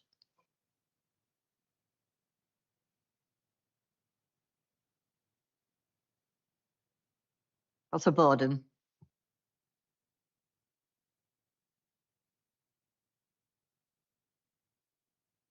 Thank you, Chairman. I'm proud that Dorset Council has been scored by Climate Emergency UK in the top 3 unitary authorities in 2025, with Cornwall and Wiltshire, for putting climate and nature recovery strategies into action. I'm proud that the previous administration established ambitious targets for reducing greenhouse gas emissions. I'm proud that the current administration has also declared a nature emergency, brought the net zero targets forward, and that the Skillful Sustainability team has mapped clear pathways to achieving those reductions in emissions for both council operations and county-wide. The recent citizen panels on climate adaptation over 4 day-length workshops proved the residents of Dorset really want Dorset Council to do more on adapting to known climate impacts, to improve awareness and help develop community resilience. So I'm really pleased this work is in hand. At the Association of Public Service Excellence Conference on Sustainable Energy and Innovation, on the 3rd of February, the Climate Change Committee lead analyst on net zero and adaptation highlighted the key role local authorities have to play in achieving the government's legal commitment to net zero. Acceleration of the scale and pace of decarbonising our homes and our transport is needed, which Dorset Council is now doing through the HomeWise tool and the Home Habitats campaign, alongside all the existing work on prioritising lower income households for free advice and grant funding through Healthy Homes Dorset. Transport in rural areas is much more difficult to encourage modal shift, but we have the right ambitions in place and will need to encourage the uptake of electric cars and vans, which we're doing by providing the charging infrastructure, as well as improving, I hope, our public and community transport services and connectivity. Don't forget West Dorset and North Dorset, please. Dorset Council is bringing all the ambitions, policies and processes together and is now working more effectively with external partners, town and parish councils and communities to enable our residents to look forward to cleaner, healthier, more secure, connected futures. What is also remarkable is that only about 17% of the spend is coming directly from Dorset Council, with the rest coming from government grants and other external sources, showing it is possible to have leadership, ambition, investment in the future and prudent use of our scarce resources. I'm happy to support this budget and particularly welcome the announcement of investment in flood resilience. Thank you. Councillor Benton.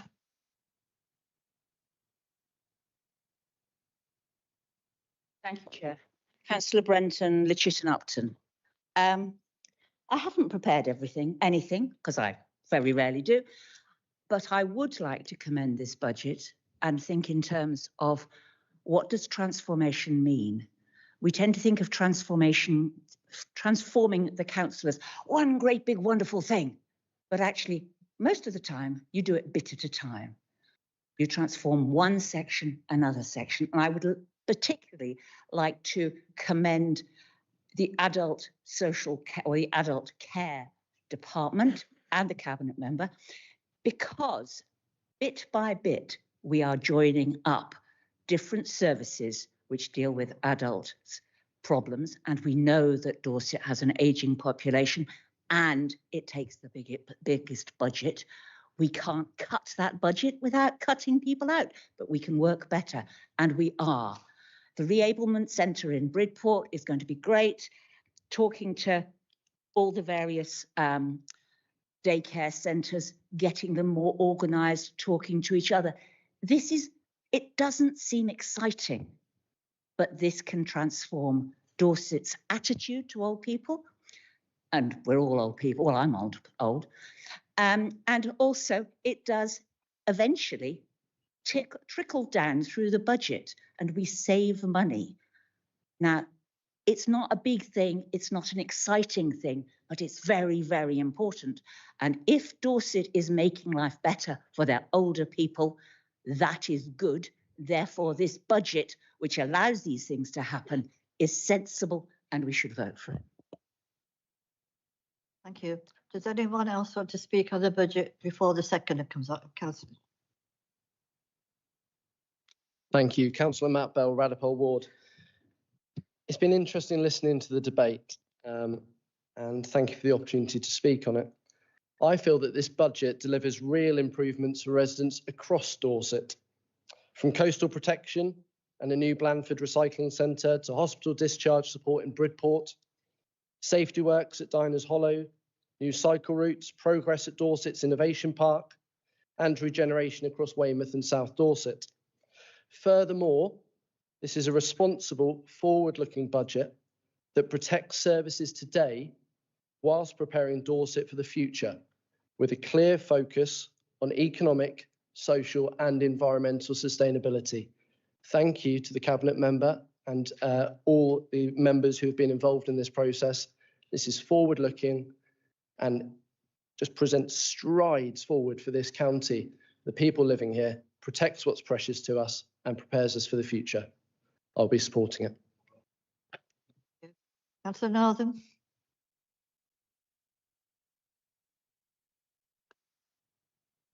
Councillor David Northam, Upway and Broadway Ward. I like some of the things that have just been said, and I'd like to add that none of us like, so many people complain about the taxes they pay. My father brought me up that it was my social, societal duty to pay taxes. And I'd like to comment that the government obviously believes that as well. It expects our residents to pay the 5%, 4.99% increase, which they are mandating almost us to apply. And it's in some respect, the fact that 95 to 96% of people actually pay that amount shows that most Dorset residents can afford this. Dangerous words, but the safety net that's put in place in recommendation 4 is really important. This is to continue the unchanged scheme of local tax support for those who have significant difficulty in paying the council tax. I think that's a really important clause to protect those who are in most need, because the relationship between the tax you pay and your money sometimes disappears, and we need to be able to support those people who fall into difficulty. Lastly, there was a challenge about what difference. I don't see systemic changes. I'd like to suggest that there is a systemic change which is taking place in this council. It's to reduce costs by early intervention. Hit the problem before it matures into a really big cost. It was started by the previous administration and we're continuing it. It's a sensible way to manage. So on that basis, I have full support for this budget. Thank you. Thank you. Councillor Azad.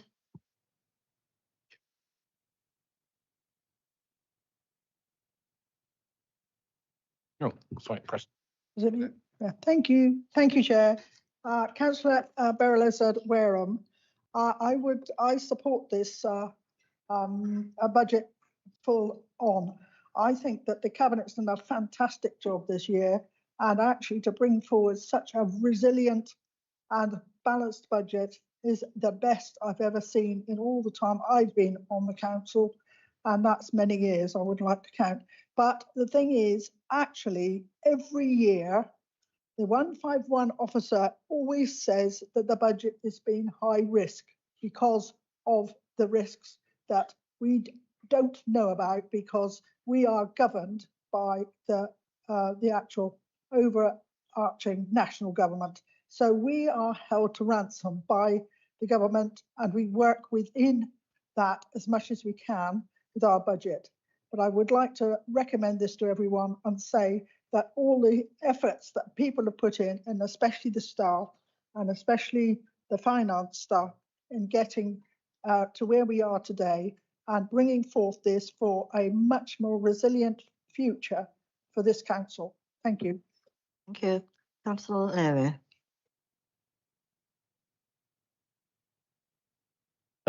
Thank you, Madam Chairman. I think the major problem that we have on every budget is the amount that we're hamstrung by national legislation, statutory duties, etc. Everything down to the amount we can charge a parking ticket is some way influenced by central government. I think what annoys members on this side, and I was a very vocal critic of some of the things the previous administration did, is the hypocrisy from the other side. Because you're criticising most of the things that you used to criticise us for. For instance, it wouldn't be a budget meeting if I didn't have one of Councillor Clifford's leaflets, where it criticised a high-risk budget, it criticised chasing awards and patting yourself on the back, it criticised executive pay, etc., etc. Now, a lot of the things that are in this budget, I'm sure wouldn't have been different under our administration in some regards because of the restraints. The problem is, and the member for Corfmullen during his brilliant interview for Cabinet in that speech made a lot of points there, etc., etc. What annoys me is it's a bit like when you say don't be political and then you're political and have spent years being political and then to criticise us for doing the same.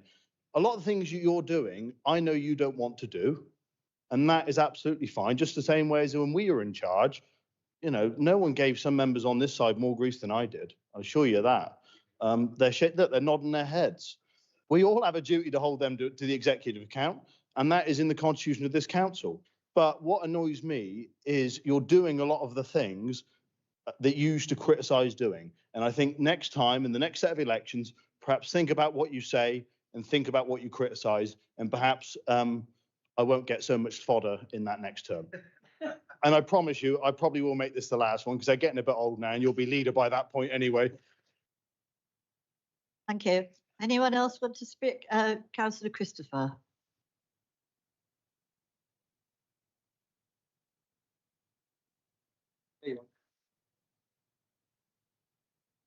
Members, I want to talk about manufacturing. And I believe this council could be seriously impacted by the concerns of Mr. Higgins, 20 miles to the north of here. What am I talking about? I'm talking about Leonardo UK, a company whose turnover is £2.1 billion, a company that employs 7,000 people, where many suppliers in Dorset supply Westlands. It is a very bad situation, and I'm worried about collection rates in terms of business rates if Westlands were to fail in any way, shape or form, and collection rates where people may be made redundant, just as people are going to be made redundant with these terrible fire brigade cuts. But I mustn't get too political. And in fact, I'm not going to say too much at all at this meeting. I would congratulate Mr. Andrews on the quality of the road surface between Sherborne and Dorchester that he travels every day. But we would like the gully money being spent in the Marshwood Vale, and I would like to see the leader come to look at the road services in the Marshwood Vale, which are terrible. And I pick up on Councillor Northam's great desire brought about due to his instructions from his father to pay council tax. Woe betide that we don't have Keir Starmer as a leader in the future, and we have a Angela Rayner who clearly doesn't have that desire to pay a tax. But I don't want to be too political. Any more speakers? Right, I will now call on the seconder of the Councillor Ireland. Thank you, and thank you, Councillor Christopher. And so, just slightly off topic, but we are lobbying for for Leonardo's, and it is very important for Dorset. To Councillor O'Leary, we are not you in a different guise. We definitely aren't Tories, and we are doing things differently. I'm wearing the blue jacket. There you go. So, in terms of the budget being high risk, it's high risk for very, very reasons. One of them is the dedicated the DSG grant. You've heard some good news about that already tonight. You know, the statutory override, if it disappeared when this is paid off, means we won't go bust. You've heard about the final settlement, which was more money in the final settlement. Yet Dorset gets less. And that's because we are, you know, in reality, we're limited by completely inadequate government funding, you know, and the amount of council tax, which, as we all know, funds most of the business as usual that we can raise, and we're limited to 5%, as you know. It's interesting that the last budget of this administration was high risk. Councillor Silver will recognise that, and yet you allocated 23 million from the bottomless pit to place. So, you know, there is money around, and you can invest in highways, and we are investing in highways in this budget. The other point I'd like to make, council tax, we have no choice now. We have to raise it by the maximum. The previous administration didn't raise it for 2 years of the period of term of office. That, if they had raised it by the maximum, we'd have just over £10 million extra this year. We'd have had, over the period since they failed to raise it, an extra £44 million. So it's very easy saying you shouldn't raise council tax, and I know we did in the past, but in reality we have to, and if you don't, you lose out forever. Jacking up all charges, we're not jacking up car parking charges, we're having a parking review, and we'll review the parking charges. So that, I don't recognise that. I don't recognise vanity projects. I would say that everything we do is driven by our council plan and is absolute for the benefit of our residents. So we are investing in clean, green energy jobs. We are investing in the Dorset Innovation Park. Under the previous administration, the Winfrith Dorset Innovation Park lost money every single year. We are turning that around, and we'll have it back in profit by the end of next year. We are investing in bus transport and rural transport, and you know, last cabinet had a green paper. There'll be a paper coming forward, and you will see a difference by the end of this administration. We are investing in genuine inclusive growth that will address the deprivation and the social mobility issues that many of our residents experience. So we are investing more in highways. We've heard tonight. We're investing in tackling flooding. We're investing in our road network. And we all know these are the things our residents say are the top priority. And yet, you know, I've heard the opposition are going to vote against this budget. They're going to vote against increasing investment in highways and potholes. The reality is that despite a worsening local government funding situation, we do have a budget that not only manages significant pressures, but is actively advancing all four of this council's four priorities. Councillor Ireland, you've had your 3 minutes, Councillor Ireland. Had your 3 minutes, sorry. You finish. Right, we will now come to the vote. And the names will be recorded in the minutes of how you vote.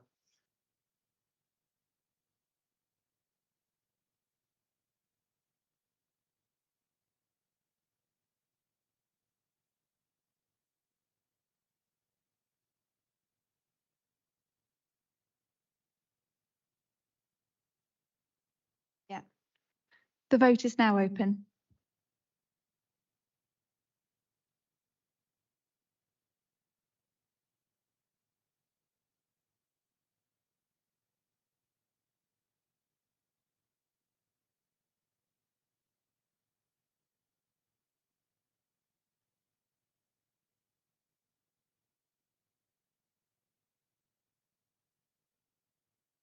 Councillor Somper. Oh, yep. Thank you. Just got your vote. Thank you, everybody. And the results of the vote are 46 in favour, 24 against and 1 abstention. The motion is therefore carried. Thank you.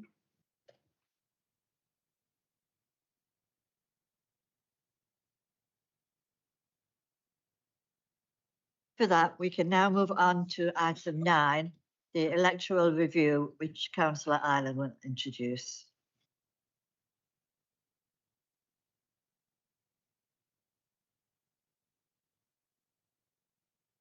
Thank you, Chair. So Councillor Nick Ireland, Crossways leader, and this probably comes under my governance area. So I'm not going to go through the paper in full. I've taken it as read. Just to remind members that we had an item, a full council in July, which sought approval to go forward in an electoral boundary review, which was approved. So then we set up a task and finish group, which was cross-party. We've met several times to basically take it to the next step, which is where we are tonight. So the recommendation from that group is that we stick with 82 members. And we also allow flexibility in going forward in multi-member wards. The 82, the rationale is in the paper. It was largely agreed. It was, I think Councillor Parry expressed some concern, and maybe he'll speak on that later. But 82 is what we've come up with for all the reasons set out in the paper. Tonight, it's not really possible to actually amend, if that makes sense, because the whole paper is essentially written around 82 being the recommendation. If you go and say we want 90 or we want 70, all the stuff in the paper won't make any sense anymore. So all I can say is if you support the recommendation, you vote for it, and if you don't, you vote against it. There is also a possibility for any individual member or any group of this council to make a recommendation contrary to what goes on tonight by this Friday. I know it's a short timetable, but the group leaders knew about this already. So if you were going to do that, I suspect you've already got that in train. And I'll just leave it there, really. It's the paper's in front of you. The next step will that, so this, just to clarify, this does not do anything about the boundaries. It just sets the numbers that the next Dorset Council, once the boundaries have changed, will have. The boundaries themselves and the number of members within a particular ward. So we have some multi-member wards, obviously, whether they'll stay the same, we don't know. That is further down the process, and every single member in this room will have an input into that because your local knowledge is invaluable. So they have to change the whole point of this is changing the boundaries. So electoral equality is a thing. So Jackie Andrews is in the room. I don't know if she's allowed to actually answer any questions. If I can't answer them, I'll recommend the paper to you. And I believe Les Fry is going to second. So over to you, Councillor. Do you want to speak now or later as a seconder? I'll speak later if I need to, but I'm happy to second.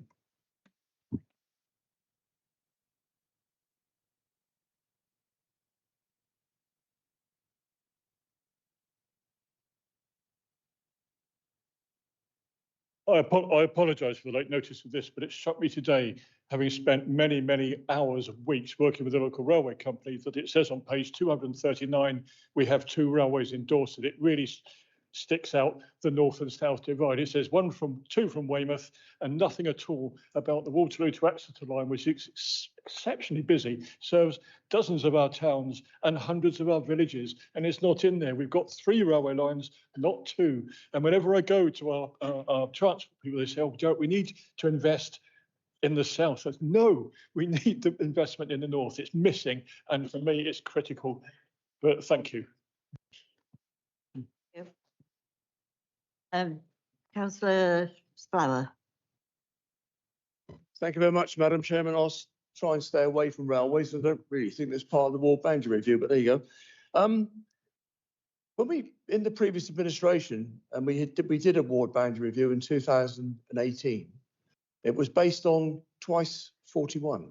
41 being the county councillors excluding Christchurch, and 82 was the number that was sitting in the structural change order as a backstop in case we weren't in a position to do a proper ward boundary review.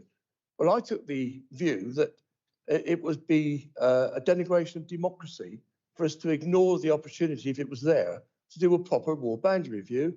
And one of the chief execs had meetings with MHCLG at the time, and they accepted our request to do a proper ward boundary review. And we duly did that in 2018, and that was used in the 2019 elections. What I did say at the time, a year or two later, when we were doing the community governance review, that probably we should be thinking along the lines of doing a further ward boundary review into around 2017. So I'm not quite sure what the rush is, because one of the, whilst I accept what the leader said about tonight is about the number of members in the room as a council, there is a reflection on when we get into the warding aspects of this, the housing development's going to take place, and our lack of knowledge at this stage, because we haven't agreed anything, around what the local plan may produce by ward in additional electorate. So I'm little bit concerned that we're going to build in obsolescence into this approach, and that whatever we end up doing won't survive the length of time you'd normally expect a ward boundary review to last. However, I'm going to support this recommendation tonight. I think we do need to do one, but I do think it has some risks built into it, which we could have avoided. And I do recall the conversation I had with the then chairman of the local government boundary review. What message do you need to give me? He said, stick to the rules. And we stuck rigidly to the rules, and that's why 95% of what we submitted was approved, contrary to a view expressed in a member's briefing, which suggests it was all rushed. It was done at pace, but it wasn't rushed. It was done properly, and I'm looking at the leader there. He's almost nodding in agreement with me because he was involved with that at the time. So I know it was done properly.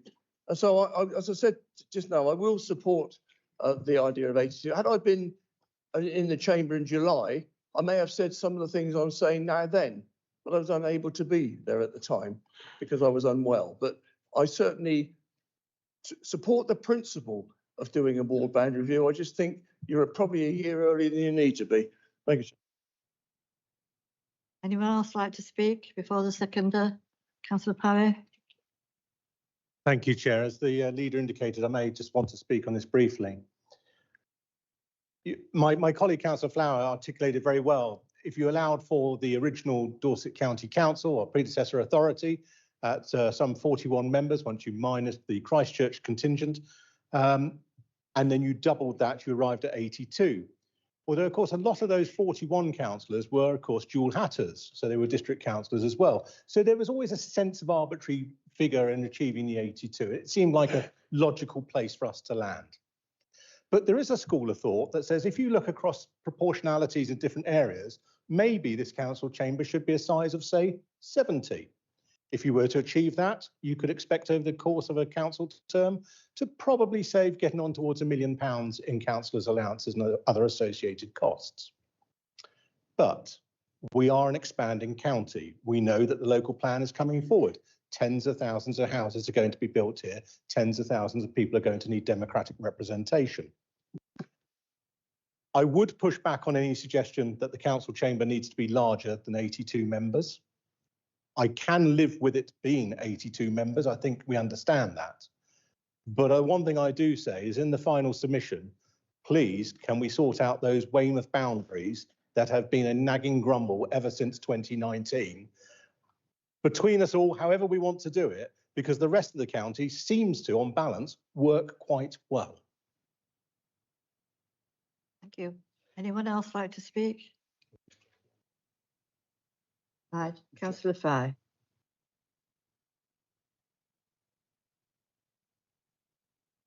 Thank you. Les Fry, Dorchester West. I'm happy to second this paper. As said earlier, it was cross-party. We met with everybody present there. We met on two occasions, on the 15th of October, the 3rd of December. It was all about increasing or reducing the number of councillors. The reason we're here is that we discussed this in July and recognised the promise from the previous leader to have a brandy review in this term. The 82 rationale is in the paper. The paper addresses having fewer and then addresses the population growth, so backs it all up. So I'm happy now to leave it there. Thank you. Thank you. We will now vote on the motion. The vote is now open.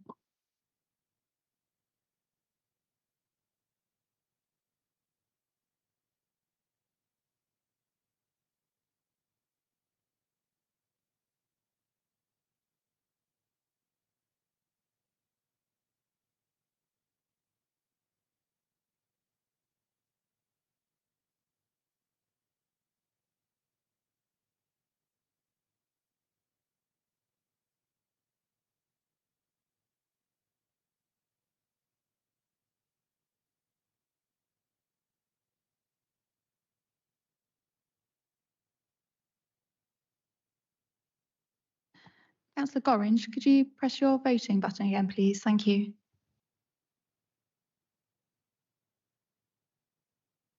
Councillor Rob Hughes, would you mind pressing your button again for me? Thank you. And Councillor David Shortell, press again. Thank you.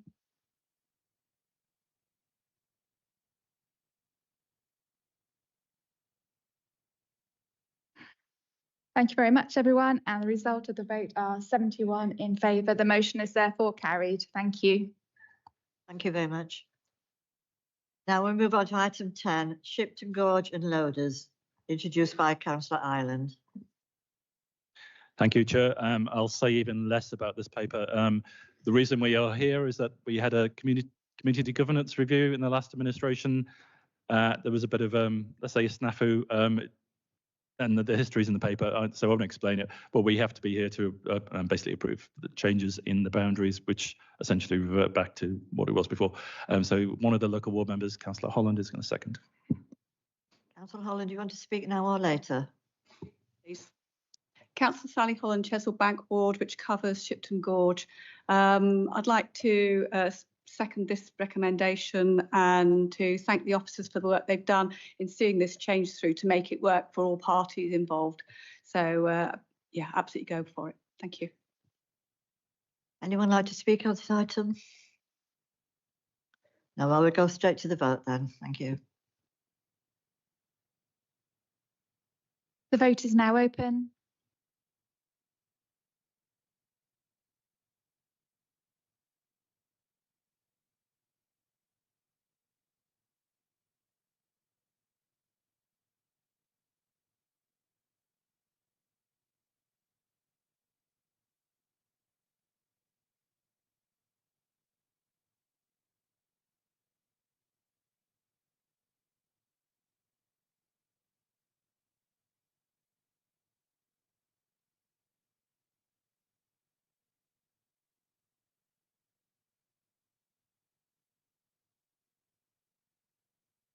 Councillor Jesperson, would you mind pressing your voting button again?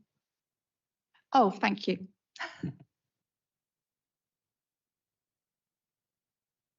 And the results of the vote are 70 in favour. The motion is therefore carried. Thank you. Thank you very much. Item 11, the licensing policy. Councillor Taylor will introduce this. Thank you. Councillor Jill Taylor, Cabinet Member for Health and Housing, which also includes licensing. The Council, as a licensing authority, is required to have in place a statement of licensing policy regulating the supply and sale of alcohol to help prevent crime and disorder, maintain public safety, prevent nuisance, and protect children from harm. The policy must be reviewed every 5 years. A public consultation has taken place to inform the review, the results of which have been considered by the Licensing and Gambling Acts Committee last month. The draft policy has been updated and is before you this evening with a recommendation for approval. If I can hand to Councillor Beer for a seconder, please. Beer, do you want to speak now or later? Thank you, Chairman. Derek Beer, member for Shaftesbury. I have great pleasure in seconding this. It's been a bit of a touch and go policy because it should last for 5 years, but you reckon in 2 years it's going to have to be redrafted. So it's very much the same as before, but the public consultation has been weighed in and the whole thing's been scrutinised by the legal department about 5 times and the committee about 3 times. So there shouldn't be too much wrong with it, and we need to get it through quickly to make sure that we can legally carry out our duties as the portfolio holder has said. So I second. Thank you, Chairman. Councillor Andrews, did you want to speak? No.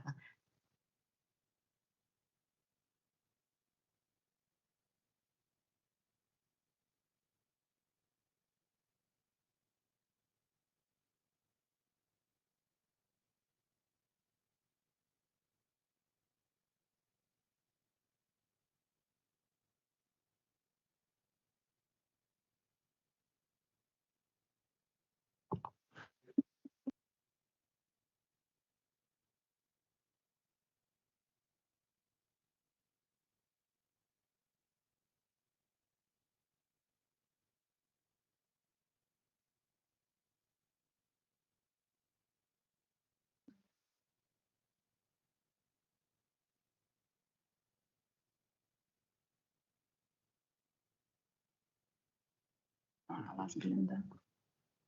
Councillor Borden, she left the room. Thank you.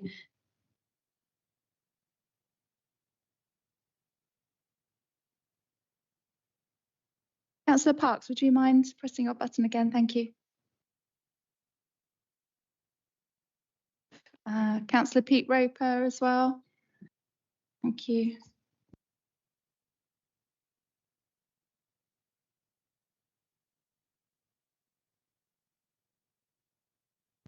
Thank you. And the results of the vote are 70 in favour. The motion is therefore carried. Thank you very much. Item 12, for this item, Catherine and Jonathan will both be leaving the room. So you can talk about it. Yeah.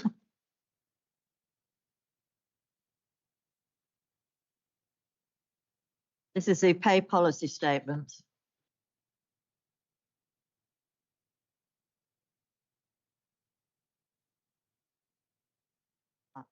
And it's going, I think a lot of people are leaving.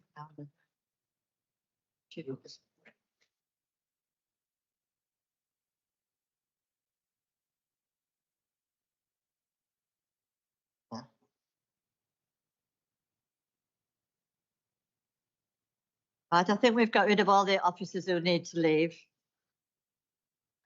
Councillor Wilson is going to propose this.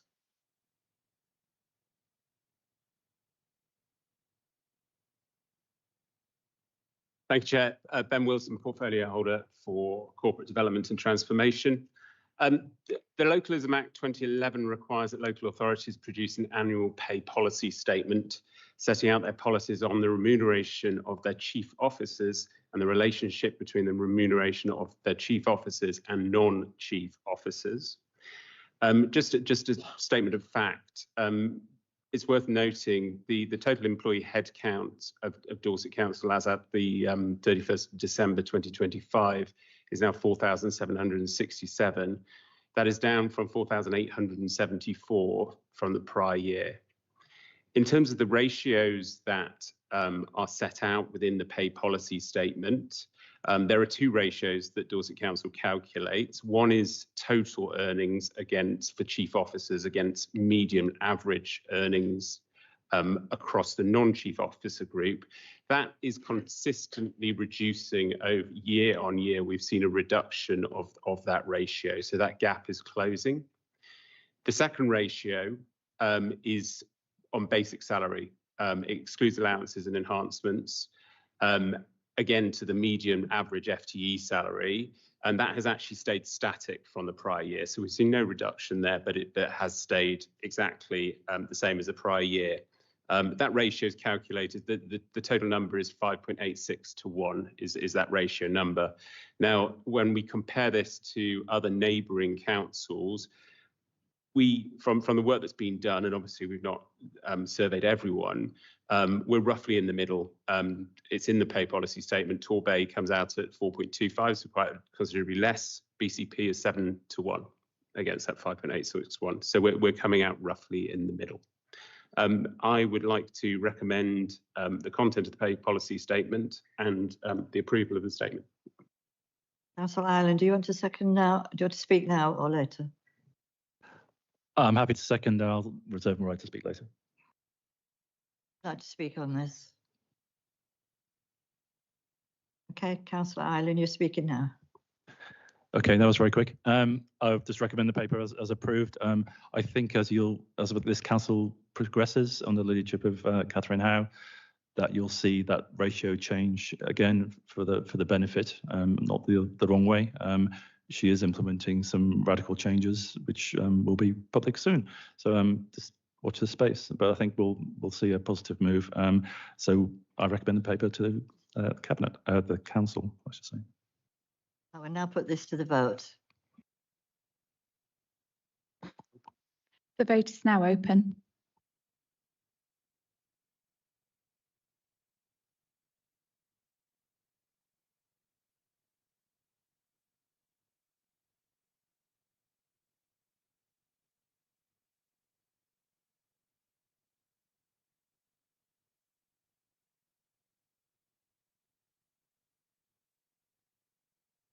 And the results of the vote are 64 in favour, 1 against and 1 abstention. The motion is therefore carried. Thank you.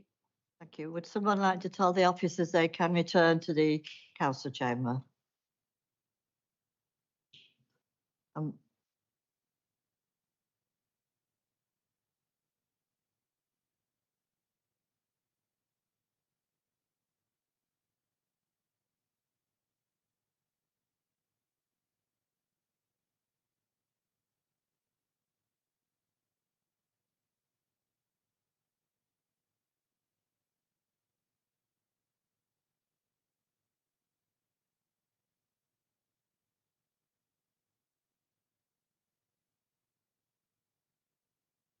We won't let them know what's happened. Right, we move on to item 30 now, the calendar of meetings. Councillor Ireland is to introduce it. Thank you, Chair. Councillor Nick Ireland, Crossways. It's obviously this is something that comes up this time every year. You've got the dates in front of you. It has been shared with group leaders and SLT for comment in advance. I don't think there were any changes coming out of that. I'm looking at no, Jackie says no. So it is as it is. Meetings obviously may change due to circumstances. It's probably worth highlighting in order to avoid some of the usual debate that happens every year, is that we've given the chairs of the committees the basically the powers to set, or they always had the powers, I think, but now they actually use them to set the times of the meetings to suit the members of the committee. So meetings are either at 10 o'clock, 2 o'clock, or 6:30 generally at the under the control of the chair of the relevant committee. And we've also, in the past, for those of us with long memories, we've introduced sub-licensing subcommittees, which makes the burden on members slightly less for appeals and for licensing. So I'll just recommend the paper to the members here, and Councillor Biggs is going to second. Speak now, Councillor Wilson. Councillor Biggs, is it? Mr. Biggs, property assets and economic growth. I'm very happy to second the paper. I remember when I was working, there was never any meetings that met in the evening, and it was really frustrating having to use your own leave. So it's really good to see that that variety of meeting times is available to members, so we can accommodate people of all ages and professions. Thank you. I'd like to comment on the calendar. Or we go straight to the vote on this one. The vote is now open.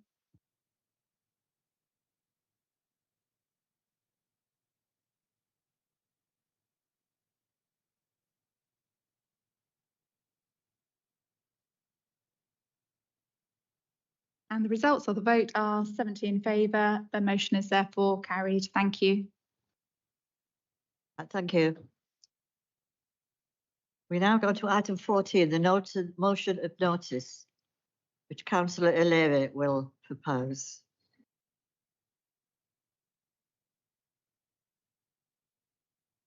Just waiting for most of my group to walk out of another motion. I did notice that, yes.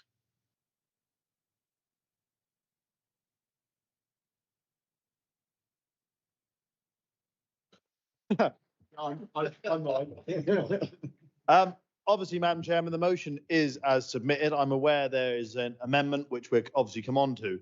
The amendment has obviously all been before you in some advance now. This motion is something that for me is highly personal.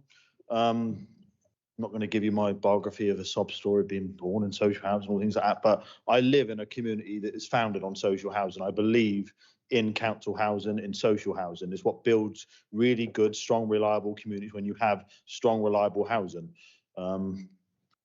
Councillor Toms has expressed issues from the other side of the, not the association, getting into party politics there, of the constituency and the county than me, where housing associations who we once entrusted to look after the assets of the community have been offloading some of those assets. Now, while I accept that some of those are with valid reasons, I feel that if there was greater emphasis put by them on more regular maintenance, on their duty of care towards residents, particularly vulnerable residents, more long-term investment, that some of these properties can be saved and then kept in the community for future generations to have. It's all well and good saying that houses are sold off to fund new properties, but for me in my neighbourhood where I was born and raised, where my mum was born and raised, and my aunts and uncles and my cousins live, etc., and friends and family, it's no good selling off a house on Littlemore, and no offence to my members up north here, for instance, building one in Gillingham and saying, well, we have replaced it, because you haven't replaced it in where I am. And it's all well and good saying, well, it has been replaced one for one. And that's, we'll come on to this on the amendment, and I do thank the cabinet member for her commitment on this in the past as well, but also in her willingness to cooperate with this motion tonight. I think this is about keeping community assets in the hands of the community. I believe in council housing. Most council houses were built after the war. They provided strong family-based communities based on values, and the building blocks of those is on reliable housing. So I ask all members to support the motion tonight, to protect our assets, to stand up for our communities. And I know that this is an issue that has been raised cross-party, both publicly and privately, and affects members in Westham, Swanage, Littlemore, even up north, all over the place. So, well, Dorchester's up north to me, I'm afraid. So I implore members to support this motion, and I'm going to hand over to Councillor Toms with the chairman's permission, who is seconding this. Like I say, this is an issue that touches Littlemore, Swanage and other places. So thank you, Chairman. Thank you. Councillor Toms. Yes, thank you. Councillor Toms, Swanage Ward. I'm proud to second this motion today because this is about the future of our communities and the future of the people we represent. Social housing is not a disposal commodity. It is a lifeline, a vital anchor that keeps local families connected to places they love and the places they serve. Social housing is a public asset held in trust for the people of Dorset. When these homes were first built or transferred to registered providers, they came with a clear duty to maintain them, to protect them, and to ensure they remain available for local people who rely on them. But far too often, we're seeing that duty fall short.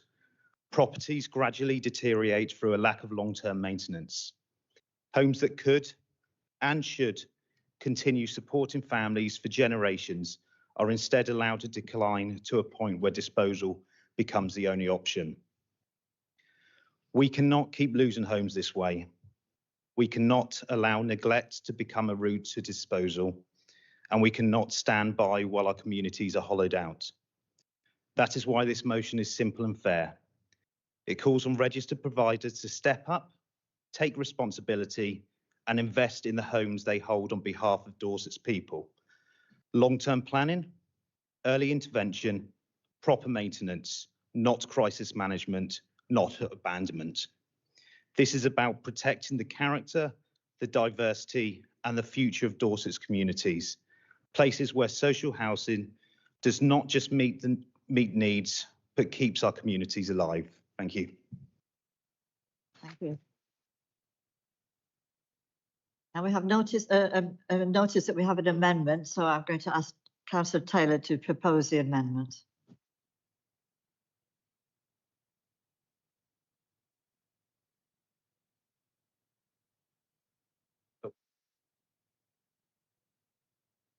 Thank you. Councillor Jill Taylor, Cabinet Member for Housing and Health.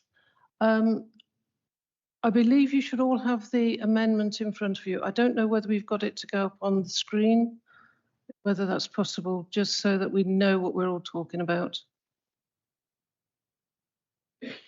I will come on to the amendment in a moment. First of all, I totally agree with you. Our housing, the value of social housing is really high.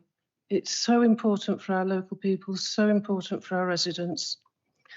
And it was interesting because I was following an Abri van along yesterday, and it said on the back of there, building communities, empowering lives. And that is exactly what we want from our housing associations. So I welcome this notice of motion. It's in much the same vein, though, as questions that I've had recently. I think I answered the first one in October's Cabinet last year, and then we had a very similar question in full council in December. I've also replied to many emails on this, and I've explained Dorset Council's position. Very simply, registered providers are independent companies.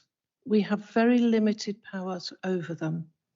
But at the same time, we have to really acknowledge that they are valued partners of this council. They manage homes for our residents, and they significantly, and I mean significantly, increase in our housing, social housing stock. So if I can just go through the original motion and just say why I felt it needed to be amended. The first part says that we call on all registered providers of social housing operating in the Dorset Council area to review their disposal policies with a renewed focus on regular long-term maintenance of properties to prevent them deteriorating to a level that leaves for disposal. I haven't actually got any evidence that they are letting their properties decline to such a state that they need disposing of. But what I would say is that all of the registered providers have asset management strategies to ensure their homes are safe, well-maintained and energy efficient. These are available on their websites, but this is also a requirement of the regulator of social housing. Registered providers' performance is assessed against that. It's very similar to some of the CQCs that we have. They really do take them to bits. There was one recently in Dorset where one of our major ones was reviewed by the regulator, and the amount of work that went in, it's similar to when we have a CQC. Spending on maintenance has increased a lot over the last few years, as there has been a lot of pressure on them to deal with damp and mold problems, which have been well publicised in the press. This requirement has also been strengthened by AWAB's law, which came into law about, I think it was about September, October time last year, and has put additional duties onto registered providers. Additionally, there are also regulations in place to ensure all registered provider-owned homes have an energy performance certificate rating of C or above by 2030. So they are investing. I would like to turn now to the disposal of social houses in rural and semi-rural areas. This is an interesting one because, yeah, I would agree with you, absolutely, that registered providers are disposing of stock in that area. But I think the point that has been missed here is that in the stock transfer, a lot of the really old properties and the listed properties were in rural areas. So they were the ones that were transferred to our registered providers. Therefore, you would expect more of them to be disposed of because it's just the nature of the beast. However, what I would say is that we really work hard with our rural communities to develop affordable homes, and our work with community land trusts is evidence of this. As I said, they actually provide far more houses than we lose. And I know when we lose houses, it's devastating and we don't want to lose them. But I want as many houses as we can get. There was a comment in the notice of motion that registered providers were given a duty to look after these properties on behalf of the people of this county. All the stock transfers were done many, many years ago. I can just about remember the Weymouth and Portland one, which I think was one of the last ones, which was about 2000 when Weymouth and Portland housing was set up. The stock transfers were completed, and the promises and the commitments made to the tenants then have all been fulfilled. We have got no power to ask them to do any more because they've done what was asked.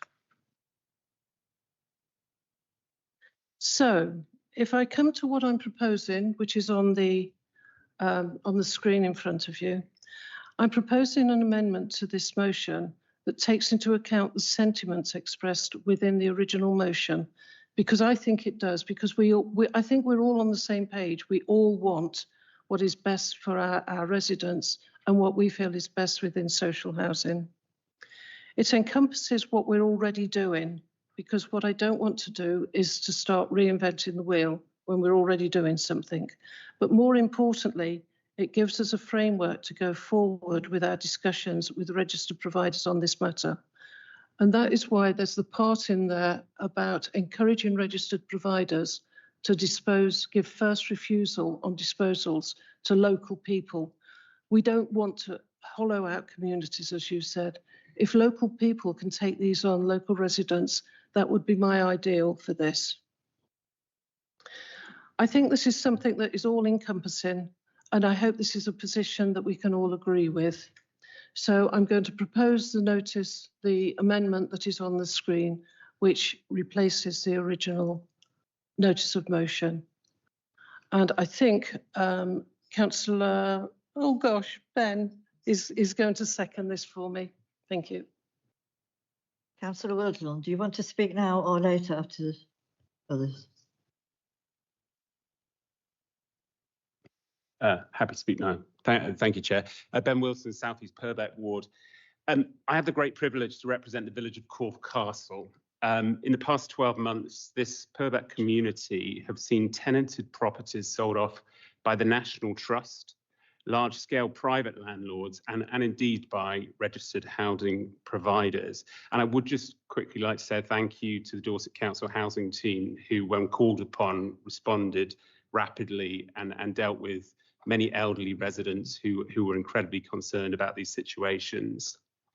Like my cabinet colleague, Councillor Taylor, I fully support the principle that's been laid out, that registered providers fulfil their responsibilities to maintain their properties and also maintain a transparent plan for their housing stock. And many of my concerns that I expressed for Closed Castle are obviously very similar to my fellow Purbeck councillor. But I also acknowledge that property sales are part of the business model. When I've spoken to registered providers, that is very clear to them. And in some cases, they do deem disposals to be necessary.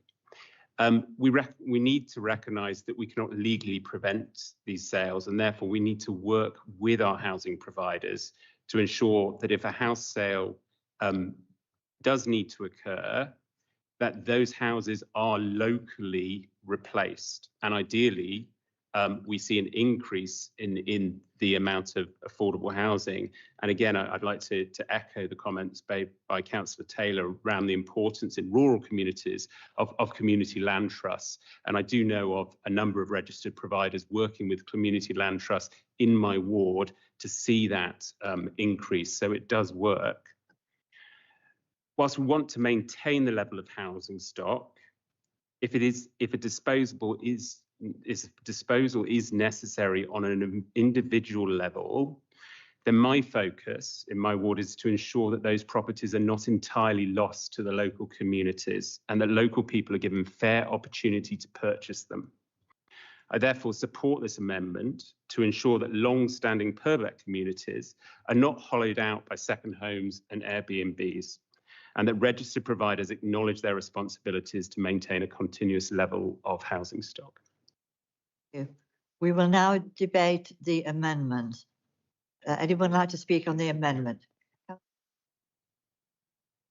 Thank you, Chair. Derek Biff, member for Shaftesbury.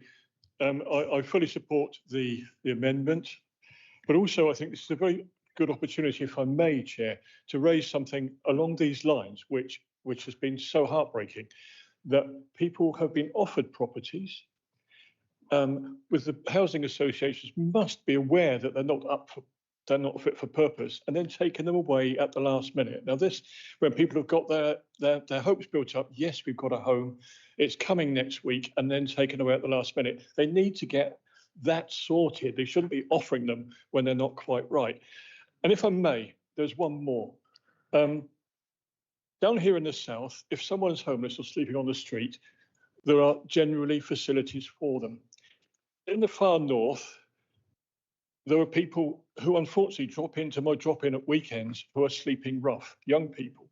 We do have a sheltered accommodation block of flats, which were built, if I may say, by myself promoting it with North Dorset for young people who needed sheltered accommodation for a year, and it gave them a starter. It's locked and it's closed, and it's not right because it's not old, it's not decrepit. I believe it's fit for purpose. And it's something which we need to sort. It's wrong that the police say to people in my ward, go and sleep in the toilet overnight. It's not right. Councillor Brunton.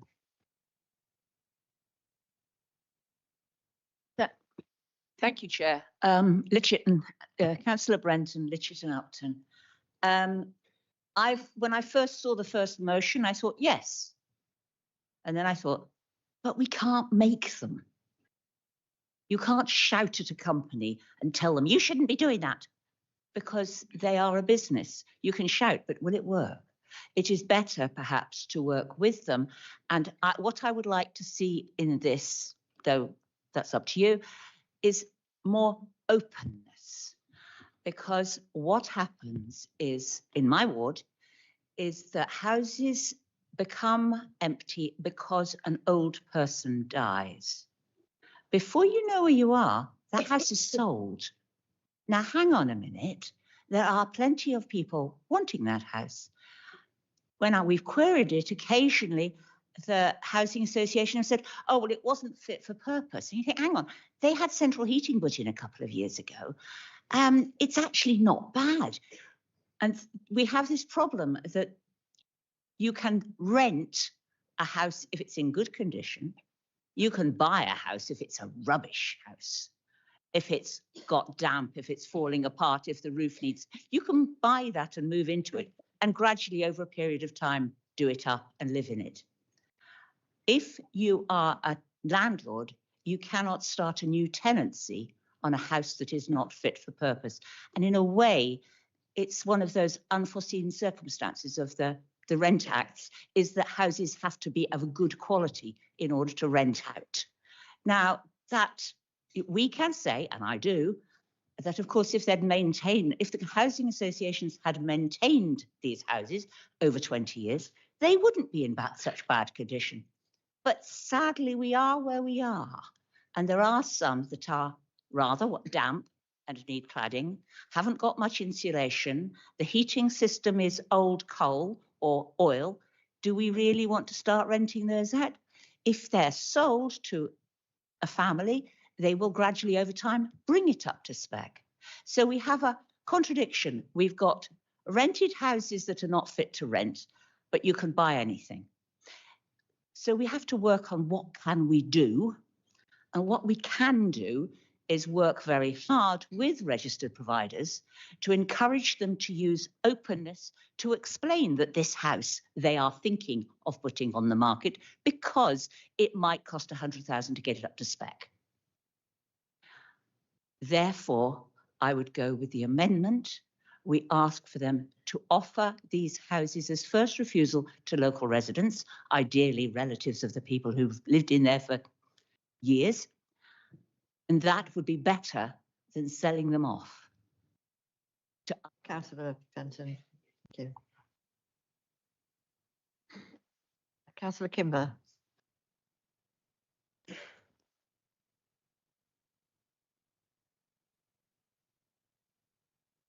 Am I on? Okay.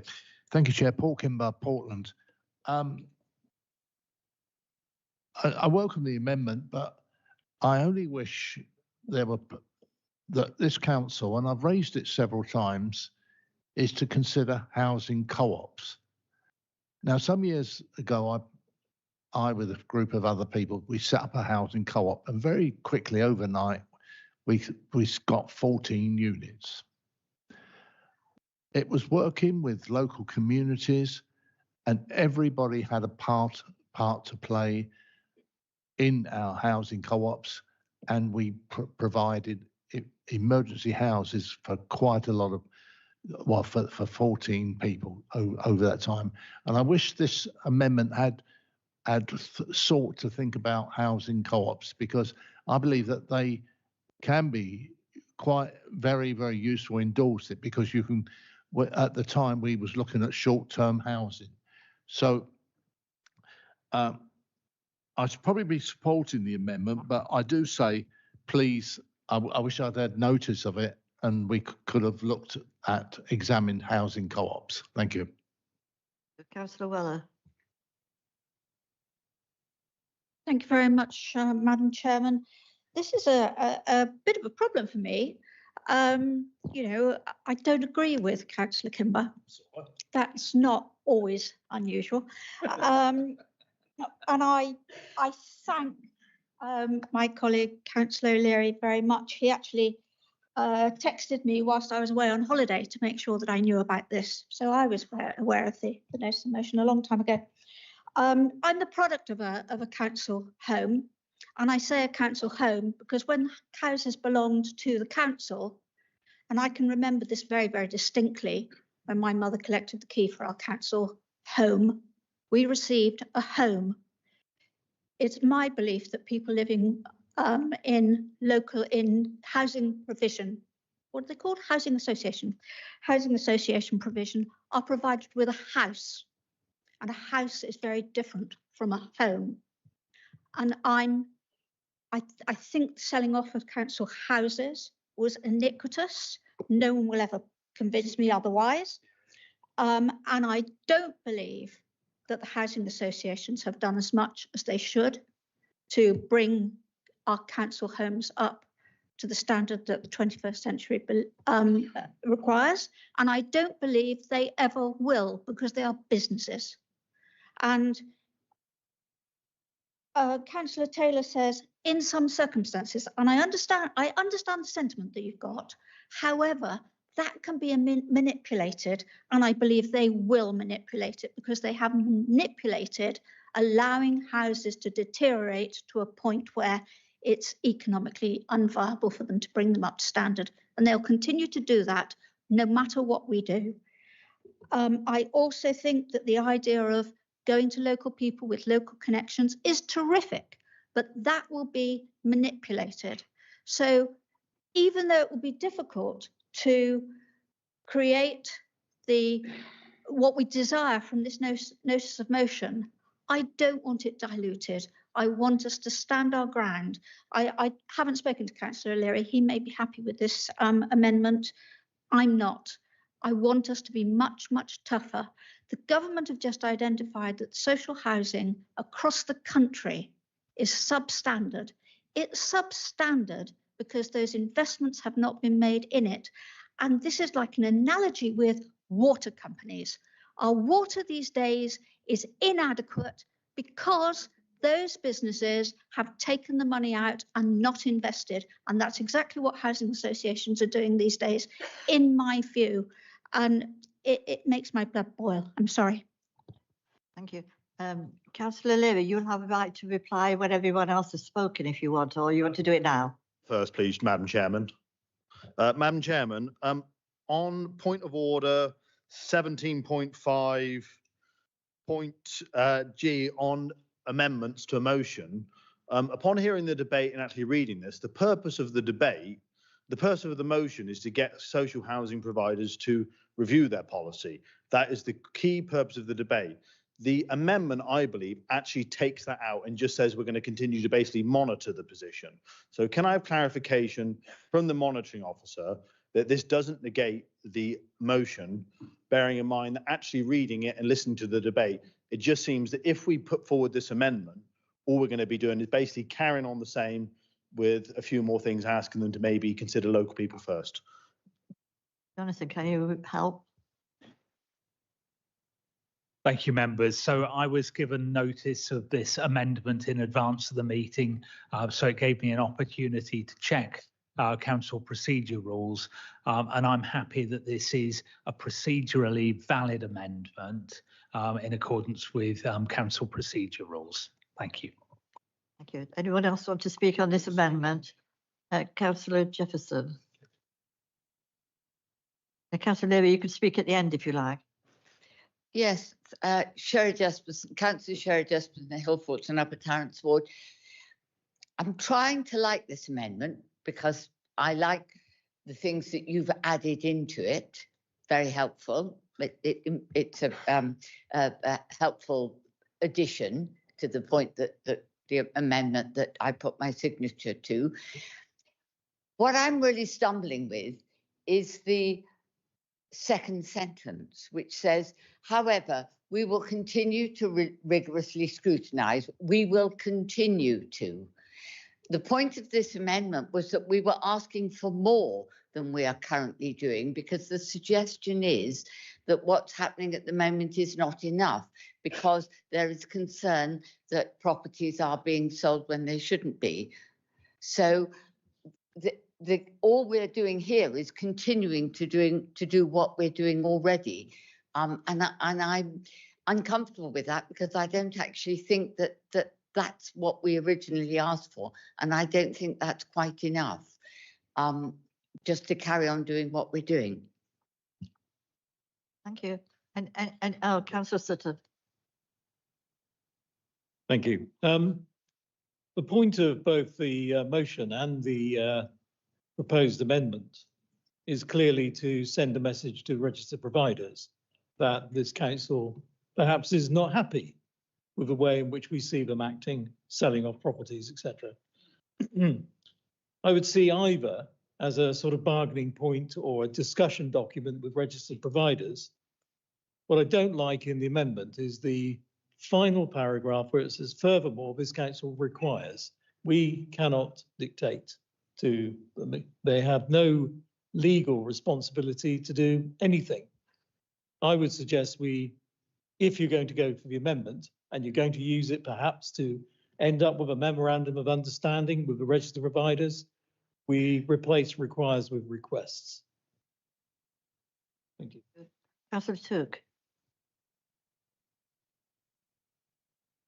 Thank you, Madam Chair. I just wanted to point out that the fact that we will continue to rigorously scrutinise in order to ensure the very things that Councillor Jesperson wanted. So I think you need to read the whole sentence, not just cherry pick the first two.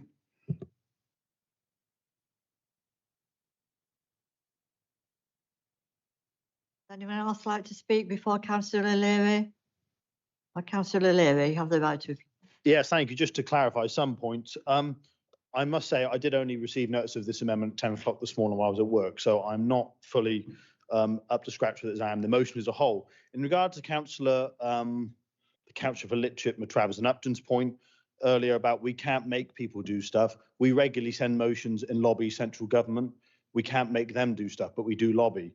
I think the big disagreement between me and Councillor Taylor is our relationships with registered providers and our attitude toward registered providers. And I understand Councillor Taylor in her brief and from her experience does have to be a lot more cooperative with them than I am. I think there is a wider issue with registered providers. Whatever party, whether it was mine or not, began this system, it's wrong and it's failed. What we have done in registered providers, we have almost set up a unelected shadow council, effectively, who operate large amounts of property, large amount of land, yet unlike us, whether it be any of us, I'm sure some of you'd love to see me lose my seat, they aren't accountable to the electorate.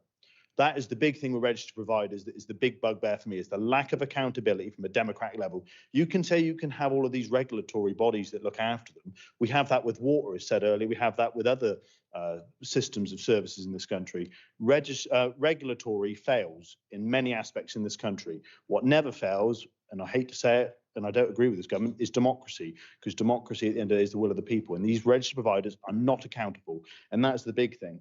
I find the cost argument hard to make as well. Asda last year posted a profit of £21 million. That's a lot of money. And I'm not against profit. I'm not a Marxist. I won't be joining the front seat down there.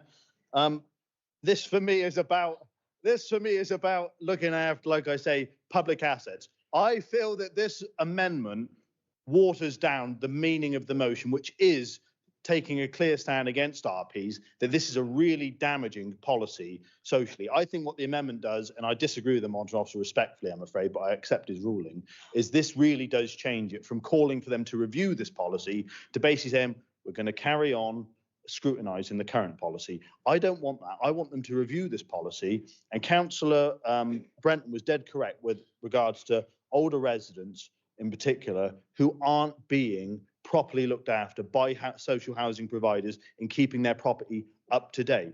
What happens then is They go in there, they say, we might as well get rid of it. In regards to disposals in rural areas, I think what causes resentment in rural areas, in my area, semi-rural, is we see large swathes of green space being built and developed for affordable housing. And then they see houses that their ancestors, in my area's case, have for sale signs going up them.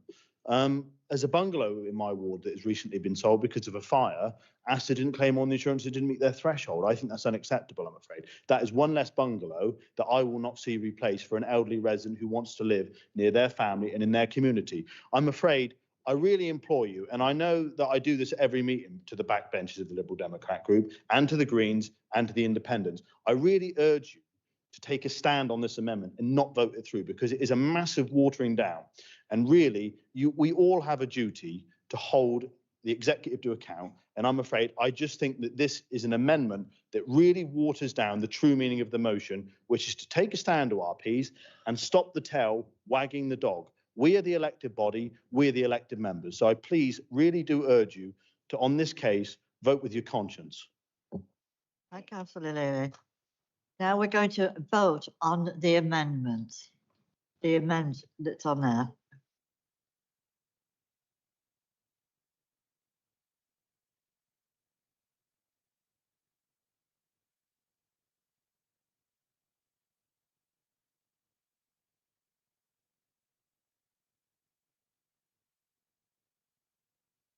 You've gone out in addition to these, so we should be on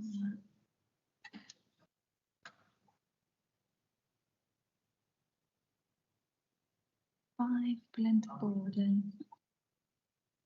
Councillor Borden, would you mind voting again for me, please? Thank you.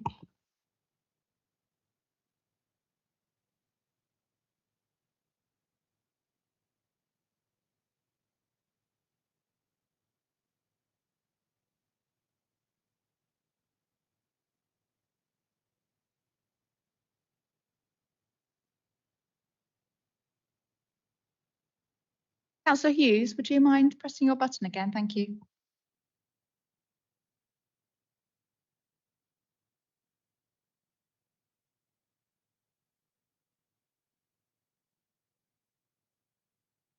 Councillor Starr, do you mind voting again?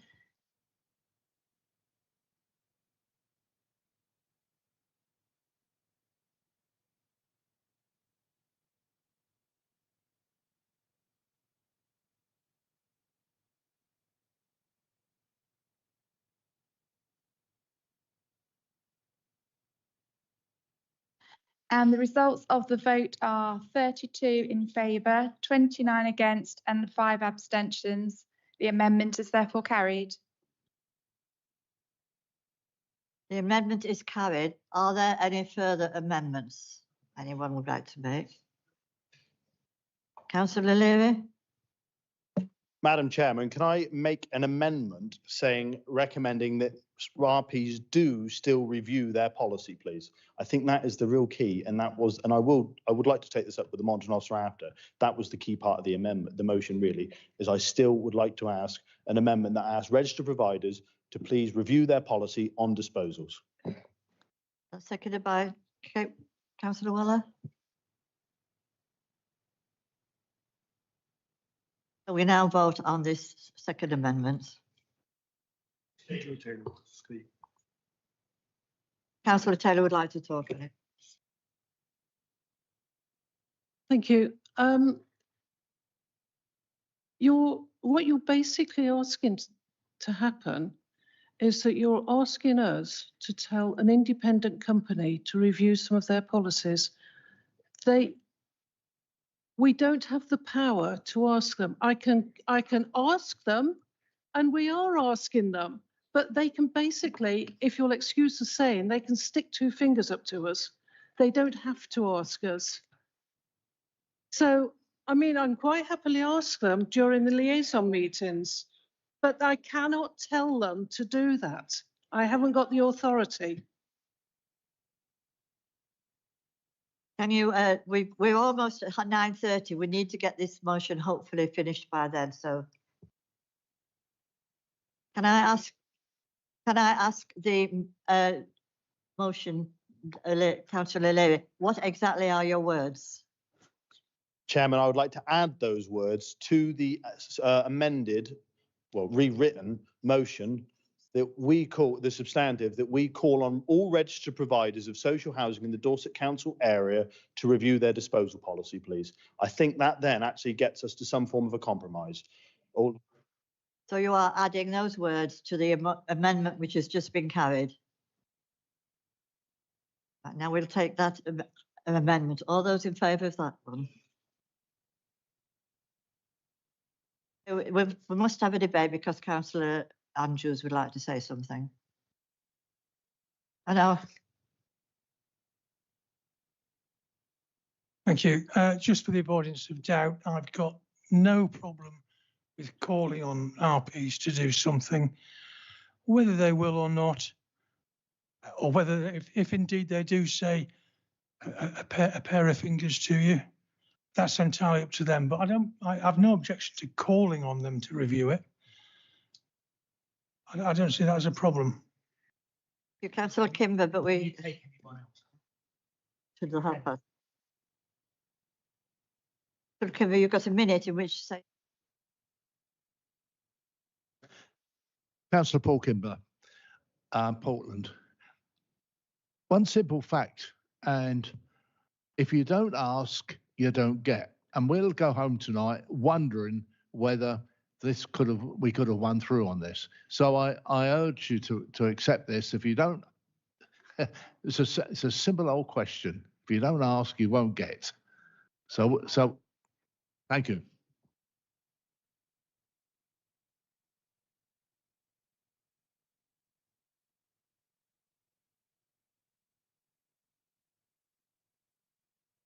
Okay, we're going to pause the meeting for a minute now. It is almost 9:30. We have to have a recommendation to continue the meeting. Can we have no? We're going to do the recommendation to continue the meeting. All those in favour of extending the meeting? Okay. Anyone against? Right, we can now go to the vote on the amended amendment. The vote is now open.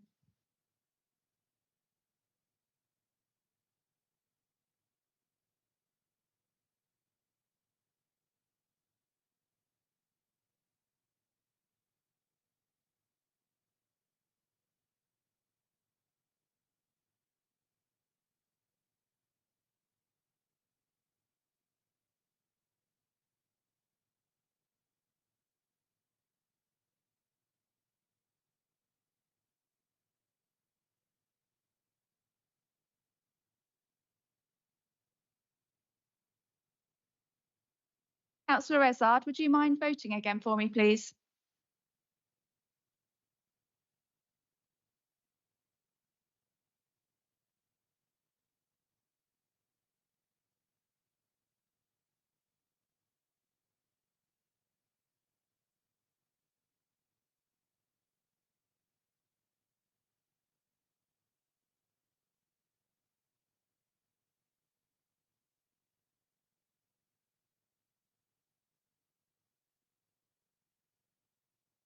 Councillor Tarr, would you mind voting again for me, please?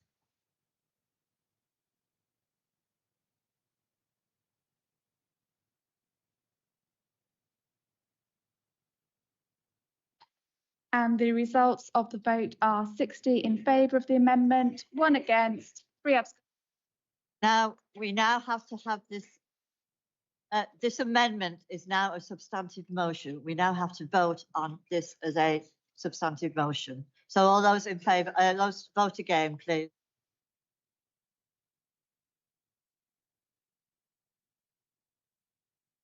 Yeah, the vote on the substantive motion is now open.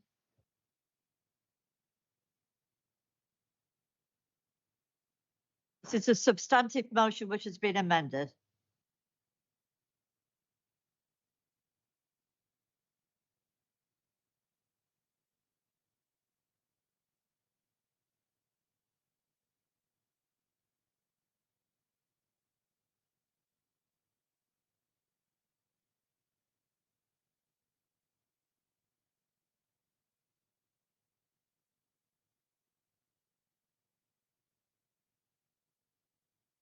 Councillor Izzard, would you mind voting again, please?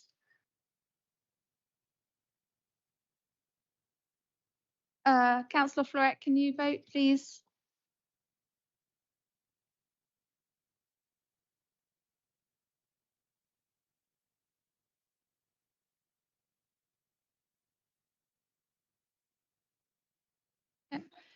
And the results of the substantive motion are 63 in favour, 1 against, no abstentions.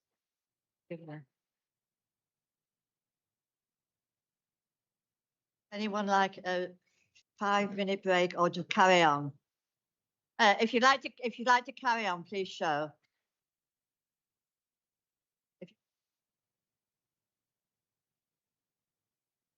Right, we're going to carry on then. I don't mind if you wander out in it. We're going to go councillors' questions now.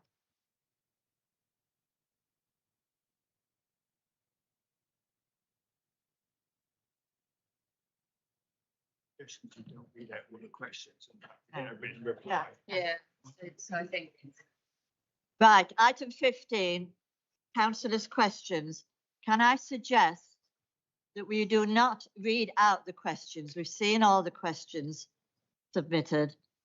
We know what the questions are, and we can have the response quite quickly from.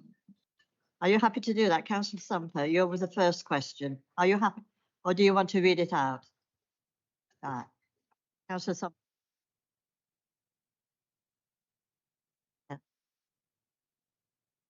Sorry, thank you, Chairman. I appreciate everyone's wants to be getting home, but this is very important to me. So I'll be brief. I'll just read it straight, okay? I've had a conversation with Councillor Taylor in advance. She's aware. Hate crimes continue to be reported across Dorset on multiple strands, including anti-Semitism, racism, disability-related hate, sexual orientation, and religion. In August 2025, anti-Semitic incidents were reported in neighbouring Bournemouth, including the ultimate alarming symbol, a swastika, graffitied onto the walls of the home of a religious leader, and an assault on a Jewish teenager with an air weapon, following which Dorset Police increased patrols and reassurance for Jewish communities. There's been a deeply concerning escalation in anti-Semitic hate crimes in the UK and internationally, including the fatal attack in December at Bondi Beach in Australia and an attack at a synagogue in Manchester, occurring as Jewish people were travelling to worship or to celebrate. These events were understandably heightened anxiety within Jewish communities. I also read that earlier today, counter-terror police are leading an investigation into a school stabbing. Members of Dorset Council were contacted by Dorset Police seeking information about any Jewish community events during Hanukkah in December. This was done to provide reassurance and ensure appropriate safeguarding. Whilst this is welcome, this highlights the ongoing and immediate nature of the risk faced by some communities at moments of religious and cultural significance. Dorset Police data shows that hate crime continues to be recorded across the county, including racially motivated offences, disability-related incidents, and religion-based hate crime. Given the urgency of these developments, will the Cabinet member commit to asking the Dorset Community Safety Partnership to designate hate crime prevention as a specific priority within its community safety plan, including improved reporting, victim support, community engagement, and visible reassurance for communities at increased risk? Thank you. Councillor Taylor to reply. Thank you, Councillor Taylor, Cabinet Member for Health and Housing. Thank you, Councillor Somper, for raising this important and deeply concerning issue. First and foremost, I want to express my sympathy and solidarity with all those affected by hate crime, whether it's anti-Semitism, racism, disability-related hate, religious hatred, or crimes targeting people because of who they are. A hate crime is when a criminal offence, for example, an assault or harassment, is perceived to be motivated by hostility or prejudice. Reports of hate crime in the Dorset Council area are low, but when it does happen, it has a devastating impact on victims and communities. The Council and its partners are committed to supporting victims and preventing hate crime from happening in the first place. This includes raising awareness, helping people report issues, and signposting victims to support services. There is a commitment to the Council's equality, diversity, and inclusion strategy to put in place a strategy to strengthen community cohesion. The Council also undertakes work to prevent violent extremism, including assessing and responding to risks, raising awareness, providing training for officers and members, and leading preventative work, including in relation to individuals who are at risk of becoming radicalised. The Dorset Community Safety Partnership brings together the Council and organisations including the Police, NHS Dorset and Wiltshire Fire and Rescue Authority and the Probation Service to work together to understand and tackle community issues in our area. Each year, the partnership must use information and data to complete an objective assessment of the issues. This assessment must then be used to determine priority areas that are set out in the 3-year community safety plan. The partnership is in the process of writing its next community safety plan, and I will discuss the inclusion of hate crime prevention with partners at our next meeting in March.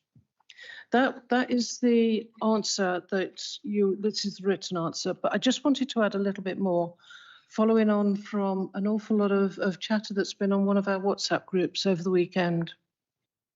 I want to add a bit which is not written in the response. This summer, there is a so-called comedian with extreme right-wing opinions on racism, misogyny, disability, and a lot more thoroughly vile views appearing at a theatre in Dorset.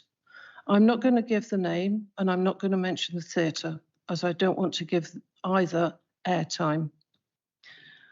I believe in free speech, but I would like to quote something that Councillor Soiree House put on our WhatsApp group over the weekend. And I think this absolutely sums up what I feel and what I hope you will agree with me on. When hate is packaged as entertainment, the danger isn't just that it's unpleasant, it's that it quietly reshapes what society sees as normal, acceptable, or even amusing. Once something becomes just a joke or only a bit of fun, it can slip past the critical filters which people would normally apply. I believe we must come together and demonstrate the damage to community cohesion, which is being dismantled by a promotion of hate. So this is my plea to all of us in the chamber, right across the chamber, that we must oppose hate in society in all its forms. Thank you. Thank you. Councillor Sumper, would you like to supplement? Thank you, Madam Chairman. Yes, I would like to take the opportunity to read my speech. It's very important that members from the opposition get the opportunity to ask questions in this chamber. And it's disappointing it's at the end of a very long evening, and that shouldn't be the case. It is. So my question's around viability. And there are some in this chamber that have heard me say this more than once.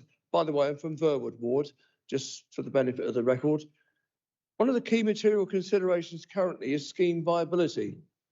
This council and predecessor councils have experienced post-planning application approval submissions by developers claiming that the approval housing development would no longer be viable if the obligation for social housing allocation for rental or shared equity was retained in the scheme.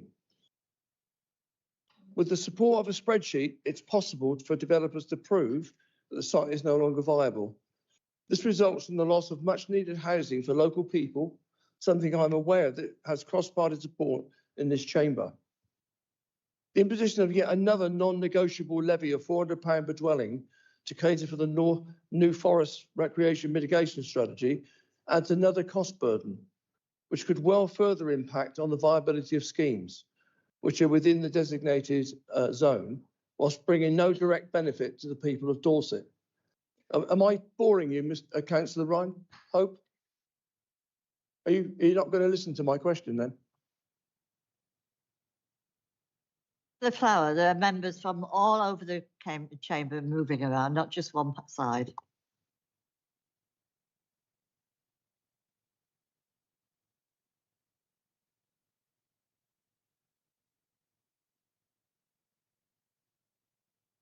I'm going to start. I asked a question concerning the impact on the scheme viability.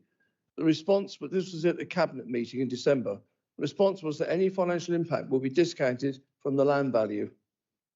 This is interesting in as much as another application came back to the 19th of November East Area Planning Committee with a spreadsheet claiming that the scheme was no longer viable. I don't recall that discounting of the land value was a factor in this case. The question was asked whether there was a difference between the land value when permission was originally granted and the figure quoted on the spreadsheet. Unfortunately, this information was not available. So my question is in two parts. Will officers commit to a piece of work to analyse the impact of developers' contributions and deliverability of schemes with a clear link to the provision of social housing in accordance with the aims, aspirations of this council's legacy local plans, the Dorset local plan, once adopted, and the Dorset plan, which has housing as a key feature? And the second part, in future, can area planning committees be made aware of the viability of development schemes, which includes a percentage of social housing beyond just words? Planning committee reports should include a detailed spreadsheet setting out the financial considerations when planning applications are submitted in the first instance. This will ensure that the scheme viability is established with contingencies prior to the granting of planning permission. Thank you, Madam Chair. Councillor Bartlett.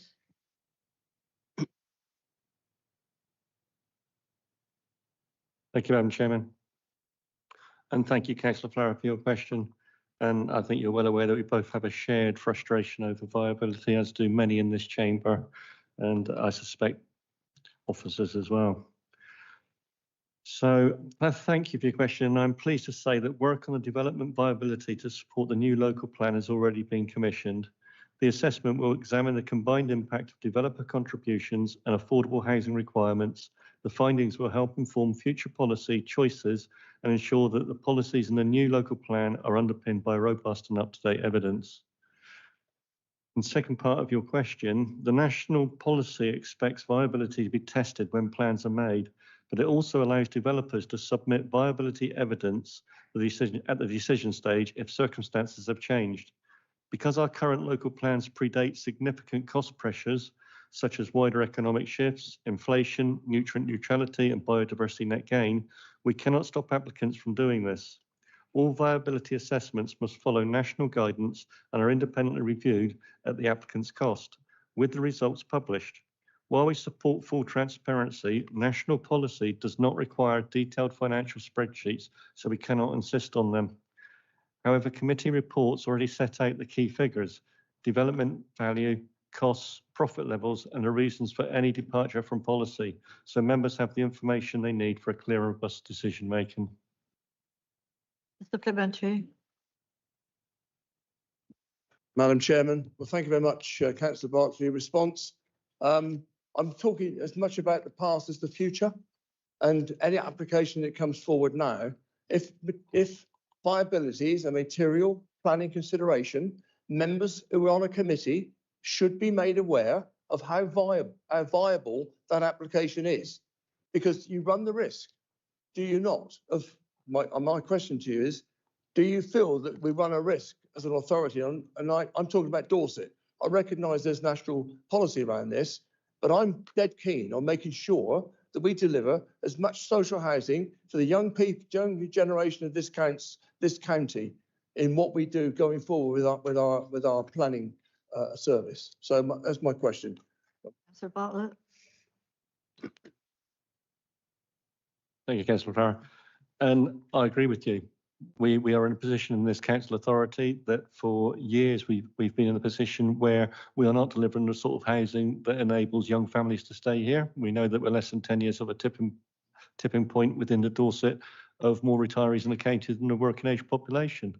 Unfortunately, I believe you are well aware, that when it comes to planning and planning decision making, in terms of the viability argument, the numbers are stacked against us with developers, that they come into a room, as you've rightly said, and when we come to the decision making, when we come to those reserve matters after they've had an outline plan application, they can suddenly arrive with a whole set of new numbers and ask for viability considerations to be taken into account. It's extremely frustrating. It needs government to change legislation.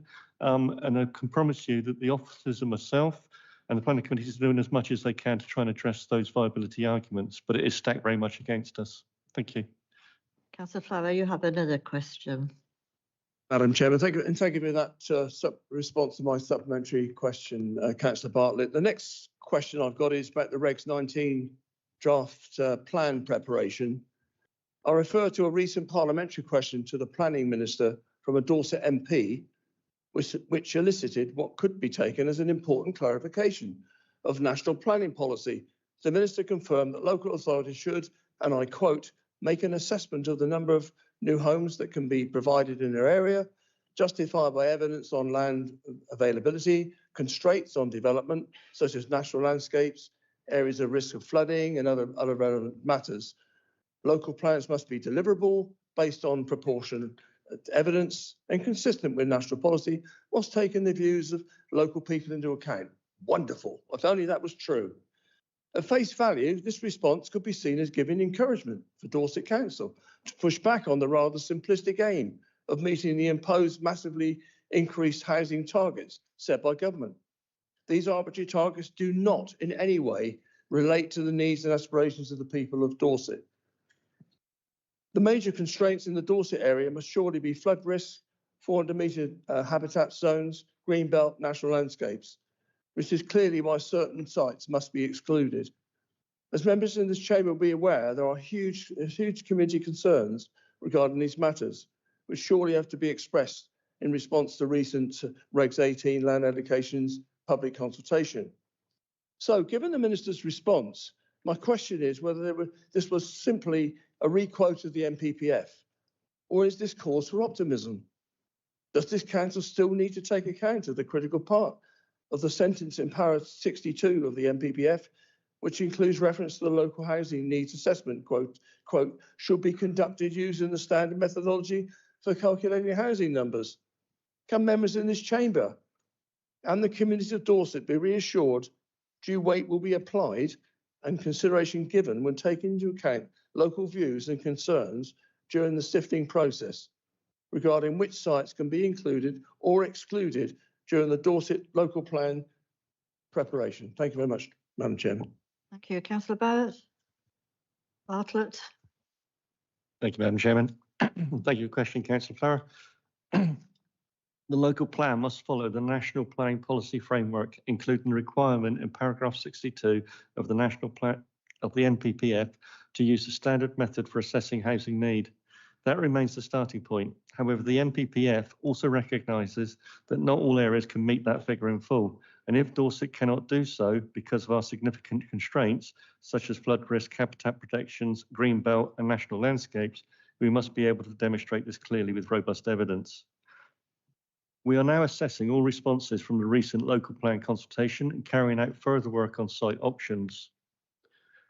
The views raised by the communities alongside environmental and technical evidence will form an important part of that process. If we conclude that the standard method number cannot be met, we would also need to show that all our reasonable options have been explored, including discussions with neighbouring authorities. Ultimately, the balance of evidence and judgment will be tested through public examination by an independent inspector. But I can reassure members that community concerns and local constraints will be fully considered as we have prepared the draft local plan. You're happy? No question. I will move on to question 4, Councillor Bryan. Yes, thank you, Madam Chairman. It gives me no pleasure to raise this question, but unfortunately, I feel I must. My question is for the Cabinet Member for Planning. On January the 14th, I attended the Eastern Planning Committee and had the chance to ask the Corporate Director for Planning about a local planning issue that is causing major problems for a vast amount of people in my ward. By the way, Councillor Ray Bryan, St Leonard's and St Ives ward. I asked for details as to the existing planning and also any extinct planning on a site that is causing issues for my residents. With the investment already taken by the previous administration in getting all records onto a new system, I was surprised just how long it was taking to even get an acknowledgement of my request.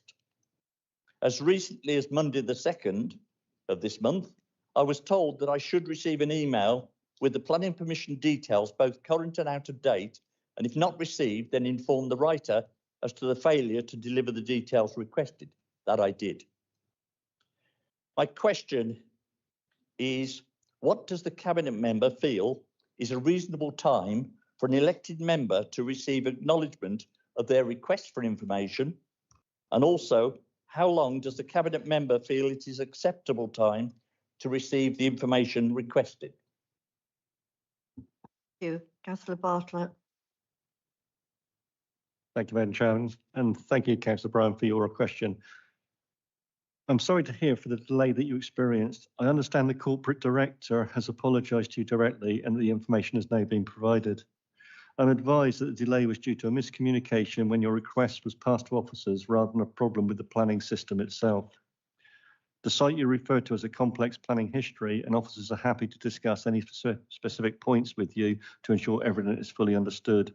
If there are concerns about potential breaches of planning control, these should be reported through the online enforcement portal on the Council's website so that they can be logged, prioritised and investigated promptly. You and I have known one another a long time, Councillor Bryan, so what I'm going to extend to you is I'm perfectly happy to meet you with officers outside of this meeting and discuss your concerns. Are you happy with that?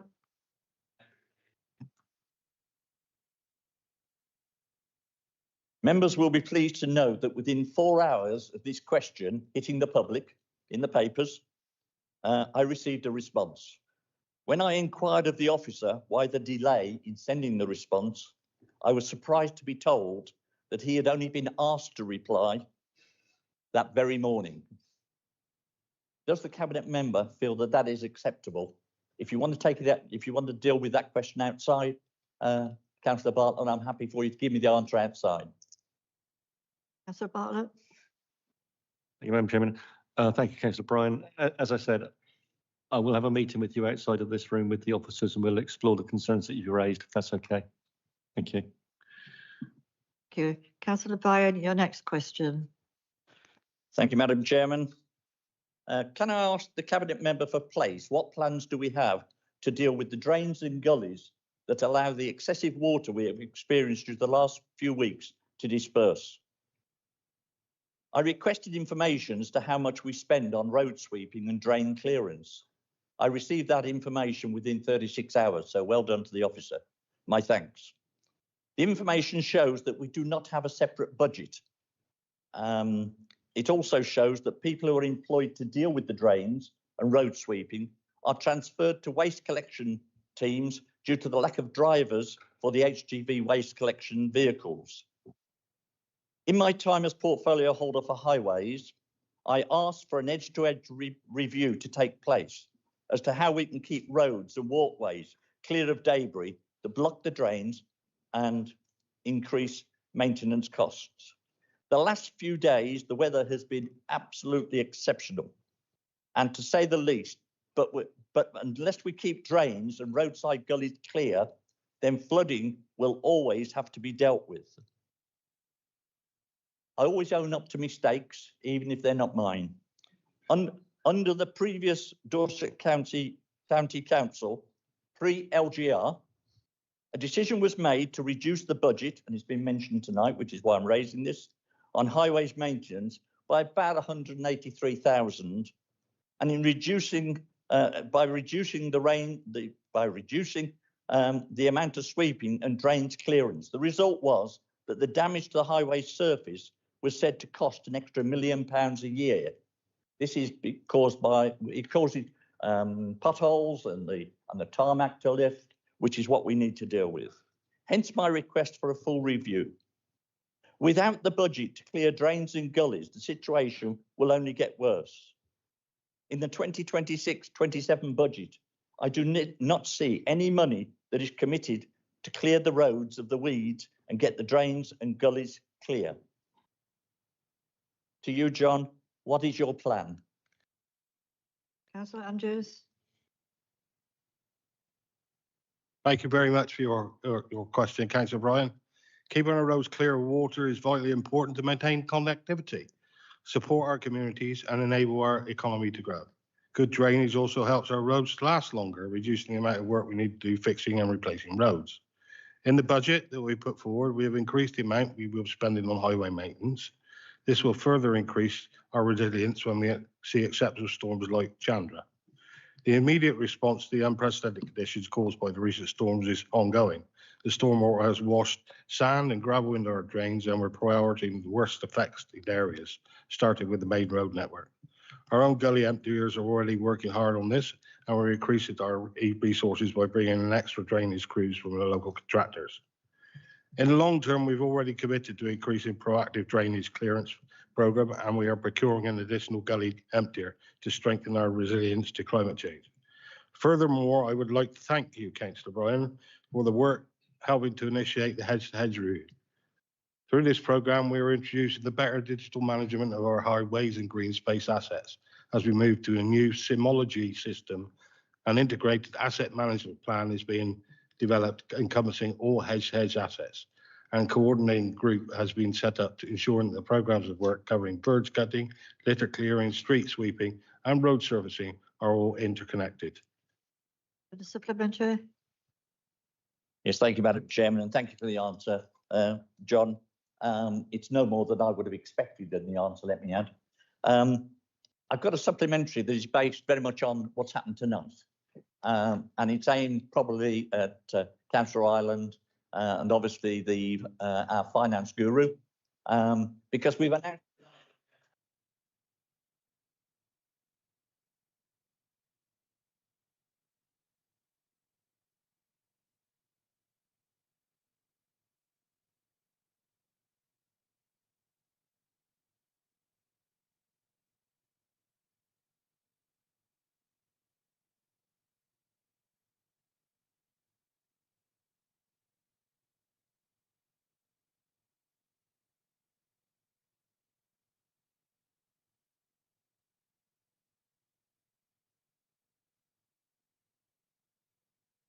Councillor Andrews. Thank you very much, Councillor Bryan, for your supplementary. I will certainly have conversations with the finance portfolio holder and the leader. Yeah. Well, the last question is submitted by Councillor Vitali. Thank you, Madam Chair. Councillor Vitali, Stourbridge and Marne Ward. Can I just say that I'm grateful to you for taking this question at late notice, and also to the Cabinet Member for Assets for responding to it at late notice as well. I'll keep this very short. Shepherd's Close County Farm in my ward has suffered from persistent and severe issues with agricultural runoff. I had a constructive phone call with officers earlier today, and I know there was a site visit yesterday to look at the issue, but the fact of the matter is it's only getting addressed now because I've raised it to full council. This issue was first raised in March 2024. It's been raised persistently by me and residents since, and it all came to a head recently with heavy rainfall when we had raw slurry and sewage running down Mose Lane in Marnell. It's taken almost 2 years to get around to addressing this issue. It was almost a very significant source of embarrassment with the environmental agency. And simply, I think we need to offer residents a better response time.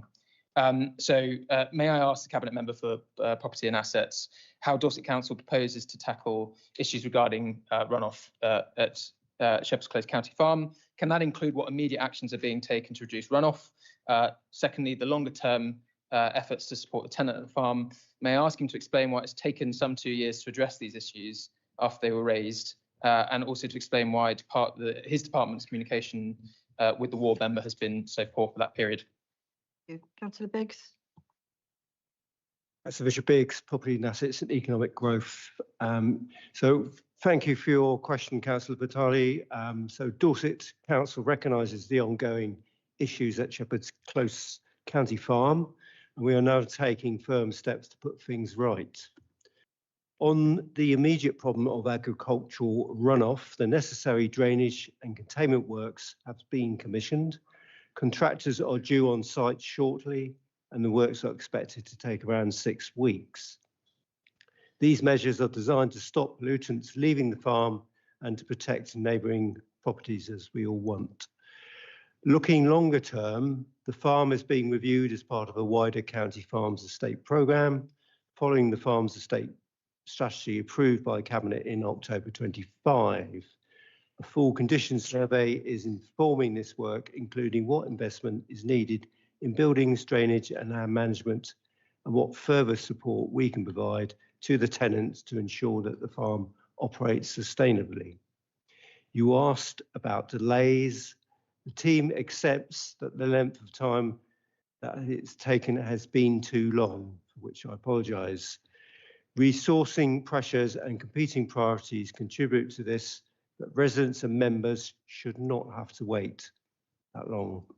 Communications with the ward member have also fallen short, and the service is recruiting to strengthen the capacity and improve responsiveness. We are committed to resolving the issues at Shepherd's Close and to improving the way we manage and support our county farms going forward. Thank you. You want to supplement, Chair? You can pick that. Thank you. Item 16, there are no urgent items. Item 17, no exempt business. Can I thank you all for being such a long time here? I think we've made some very good decisions this evening, and I hope you all have a really good, safe journey home. Thank you.